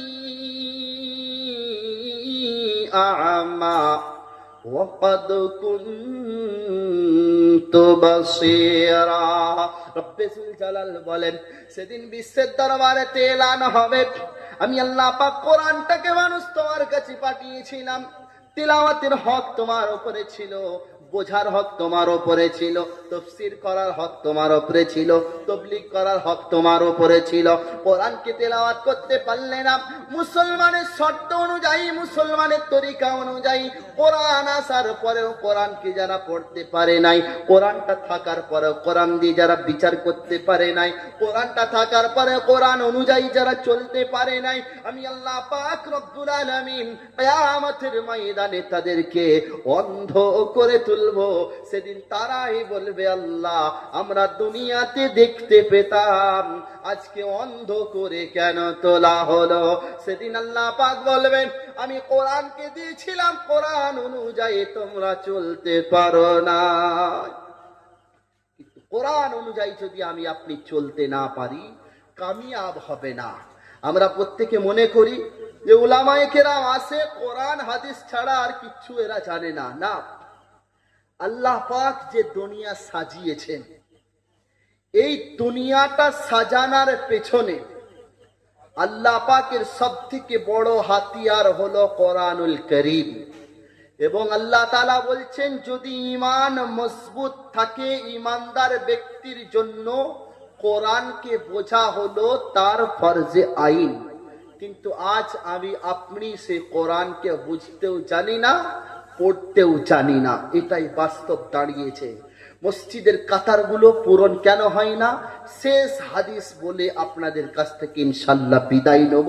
আল্লাহ নবী সাল্লাল্লাহু আলাইহি ওয়াসাল্লাম, কিতাবুল ফিতান বুখারী শরীফের রিওয়ায়াত, সম্ভবত মিশকাত শরীফের মধ্যে এসেছে। আল্লাহ নবী বলেন, যখন উম্মতের ভিতরে তিনটে খারাপি এসে যাবে, তখন উম্মত ভেবে নেবে কিয়ামত এসে গেছে। প্রথম নম্বর আল্লাহর নবী বললেন, ইউশিকু আন ইয়াতি আলান নাসি জামানুন লা ইয়াবকা মিনাল ইসলামি ইল্লা ইসমুহু ওয়া লা ইয়াবকা মিনাল কুরআনি ইল্লা রাসমুহু ওয়া মাসাজিদুহুম আমিরাতুন ওয়া হিয়া খারাবুম মিনাল হুদা। যখন এই কথা রাসূল বলেছেন, পাশে জিবরিল, পাশে হযরতে আবু বকর সিদ্দিক দাঁড়িয়ে আছেন, এদিকে ওমরে ফারুক, এদিকে উসমান জিন নুরাইন, এদিকে হযরতে আবু হুরায়রা, হযরতে আলী ইবনে আবি তালিব, আব্দুল্লাহ বিন মাসউদ, বড় বড় সাহাবায়ে কিরামরা দাঁড়িয়ে রয়েছেন। আল্লাহর নবীর এই কথাটা শেষ হওয়ার পরে হযরতে আবু বকরের চোখে পানি। সাহাবারা বলেন, সাথীরা বলেন, আবু বকর চোখ দিয়ে পানি ঝরছে কেন? আল্লাহর নবীর এই কথা শুনে বলল, তোমরা কি বুঝতে পারো নাই আল্লাহর নবী চলে যাবেন? আল্লাহর নবীকে জিজ্ঞাসা করছেন, ইয়া রাসূলুল্লাহ, এটা আপনার উম্মতের ভিতরে হবে? আল্লাহর নবী বললেন, হ্যাঁ, আমার উম্মতের ভিতরে হবে। বললেন, প্রথম কি হবে? আল্লাহর নবী বললেন, ইউশিকু আন ইয়াতি আলান নাসি জামানুন লা ইয়াবকা মিনাল ইসলামি ইল্লা ইসমুহু। সেদিন বিশ্ব দরবারেতে মুসলমান থাকবে, মুসলমানের নামগুলো মুসলমান অনুযায়ী হবে, কাজটুকু তার মুসলমান অনুযায়ী হবে না। দ্বিতীয় নম্বর বললেন, ওয়ালা ইয়াবকা মিনাল কুরআনি ইল্লা রাসমুহু। মুসলমানের কাছে কোরআন থাকবে, সেদিন কোরআনটা রসমে রেওয়াজ অনুযায়ী পড়া হবে। মানুষ মারা যাবে, তারপরে কোরআনটাকে খুলে দেখবে। শবে বারাত আসবে, কোরআনটাকে একবার খুলে দেখবে। লাইলাতুল কদর আসবে, কোরআনটাকে খুলে দেখবে। রমজানুল মুবারক মাস আসবে, কোরআনটাকে খুলে দেখবে। বাকি সময়তে উম্মত কোরআনটাকে পড়ার সময় পাবে না। নাম্বার 3 বললেন, ওয়া মাসাজিদুহুম আমিরাতুন ওয়া হিয়া খারাবুম মিনাল হুদা। সেদিন মসজিদগুলো উঁচু উঁচু হবে, মসজিদগুলো উন্নত মানের হবে, নিত্য নতুন ডিজাইনের হবে, পাথরগুলো দামি দামি লাগানো থাকবে, এসির ব্যবস্থা থাকবে, হাওয়ার ব্যবস্থা থাকবে, কিন্তু মসজিদগুলো সেদিন হেদায়েত থেকে পরিপূর্ণ খালি থাকবে। আল্লাহর নবী বললেন। এদিকে হযরত আবু বকর কাঁদছেন, বললেন, ইয়া রাসূলুল্লাহ, এই তীরের জন্য আপনি এত কষ্ট করেছেন, আমরা সাহাবায়ে কেরাম যে কুরবানি চেয়েছেন সেই কুরবানির জন্য ঝাঁপিয়ে পড়েছি, এরপরে উম্মত এরকম হয়ে যাবে? আল্লাহর নবী বললেন, হ্যাঁ, উম্মত এরকম হবে। সেই জন্য আমি আপনি এই পশ্চিম পাড়ার জলসায় যারা হাজির হয়েছি, আমার মা বোনেরা যারা শুনছেন, আপনাদের কাছে আবেদন করব, আমার ভাইজান মুরব্বী ভাইয়েরা যারা এখানে বসে রয়েছেন, তাদেরকে আমি শুনিয়েছি, দাঁড়িয়ে দাঁড়িয়ে জান্নাতকে দেখার জন্য 4টে আমল করতে হবে। 1 নম্বর, সব ফরজগুলো আদায় করব। 2 নম্বর, আল্লাহর নবী সাল্লাল্লাহু আলাইহি ওয়াসাল্লাম বলেন, হালাল রুজি ভক্ষণ করব। 3 নম্বর, আমি আপনি গুনাহ হওয়ার সঙ্গে সঙ্গে তওবা করে নেব। 4 নম্বর, কোরআনে কারীমটাকে সিনার মধ্যে আঁকড়ে ধরব। আমার মা বোনেরা যারা পর্দায় দেখছেন, তাদের কাছে 4টি আমল যদি তারা করে, তারাও জান্নাতে যাবে। 1 নম্বর, 1 মাস রোজা রাখবে। 2 নম্বর, 5 ওয়াক্ত নামাজ পড়বে। 3 নম্বর, আল্লাহর হাবিব সাল্লাল্লাহু আলাইহি সাল্লাম বলেন, তারা নিজেদের শরীরটাকে পর্দা করবে। 4 নম্বর, স্বামীর ইতাআত অনুযায়ী চলবে। সেই জন্য আমি আপনি প্রত্যেকে রসুলের সুন্নতগুলোর প্রতি আমল করব ইনশাআল্লাহ। জোরে বলে ইনশাআল্লাহ। একবার হাত তুলে প্রত্যেকে বলি, যা শুনলাম আমল করবে ইনশাআল্লাহ। নারে তাকবীর, নারে তাকবীর। আল্লাহ কবুল করুন। প্রত্যেকে বলেন আল্লাহুম্মা আমিন। এতক্ষণ ধরে যা কিছু শোনালাম, সর্বপ্রথম আল্লাহ পাক রব্বুল আলামিন এই অধমকে পরিপূর্ণ হাদিস এবং কোরআনের প্রতি আমল করার তৌফিক দান করুন। প্রত্যেকে বলেন আমিন। যারা শুনেছেন, পর্দায় যারা এখানে বসে রয়েছেন, ঠিক কিয়ামতের ময়দানে যেদিন কোনো ছায়া থাকবে না, সেদিন আরশের নিচে বক্তা এবং শ্রোতা উভয়কে ওই জায়গাতে জমাটবদ্ধ ভাবে বসিয়ে নেন। প্রত্যেকে বলেন আল্লাহুম্মা আমিন। ওয়া আখির দাওয়ানা আনিল হামদুলিল্লাহি রাব্বিল আলামিন। আসসালামু আলাইকুম ওয়া রাহমাতুল্লাহি ওয়া বারাকাতুহু। দরুদ ইব্রাহিম পড়ি। আল্লাহুম্মা সাল্লি আলা মুহাম্মাদ ওয়া আলা আলি মুহাম্মাদ কামা সাল্লাইতা আলা ইব্রাহিম وعلى آل إبراهيم إنك حميد مجيد. اللهم بارك على محمد وعلى آل محمد كما باركت على إبراهيم وعلى آل إبراهيم إنك حميد مجيد.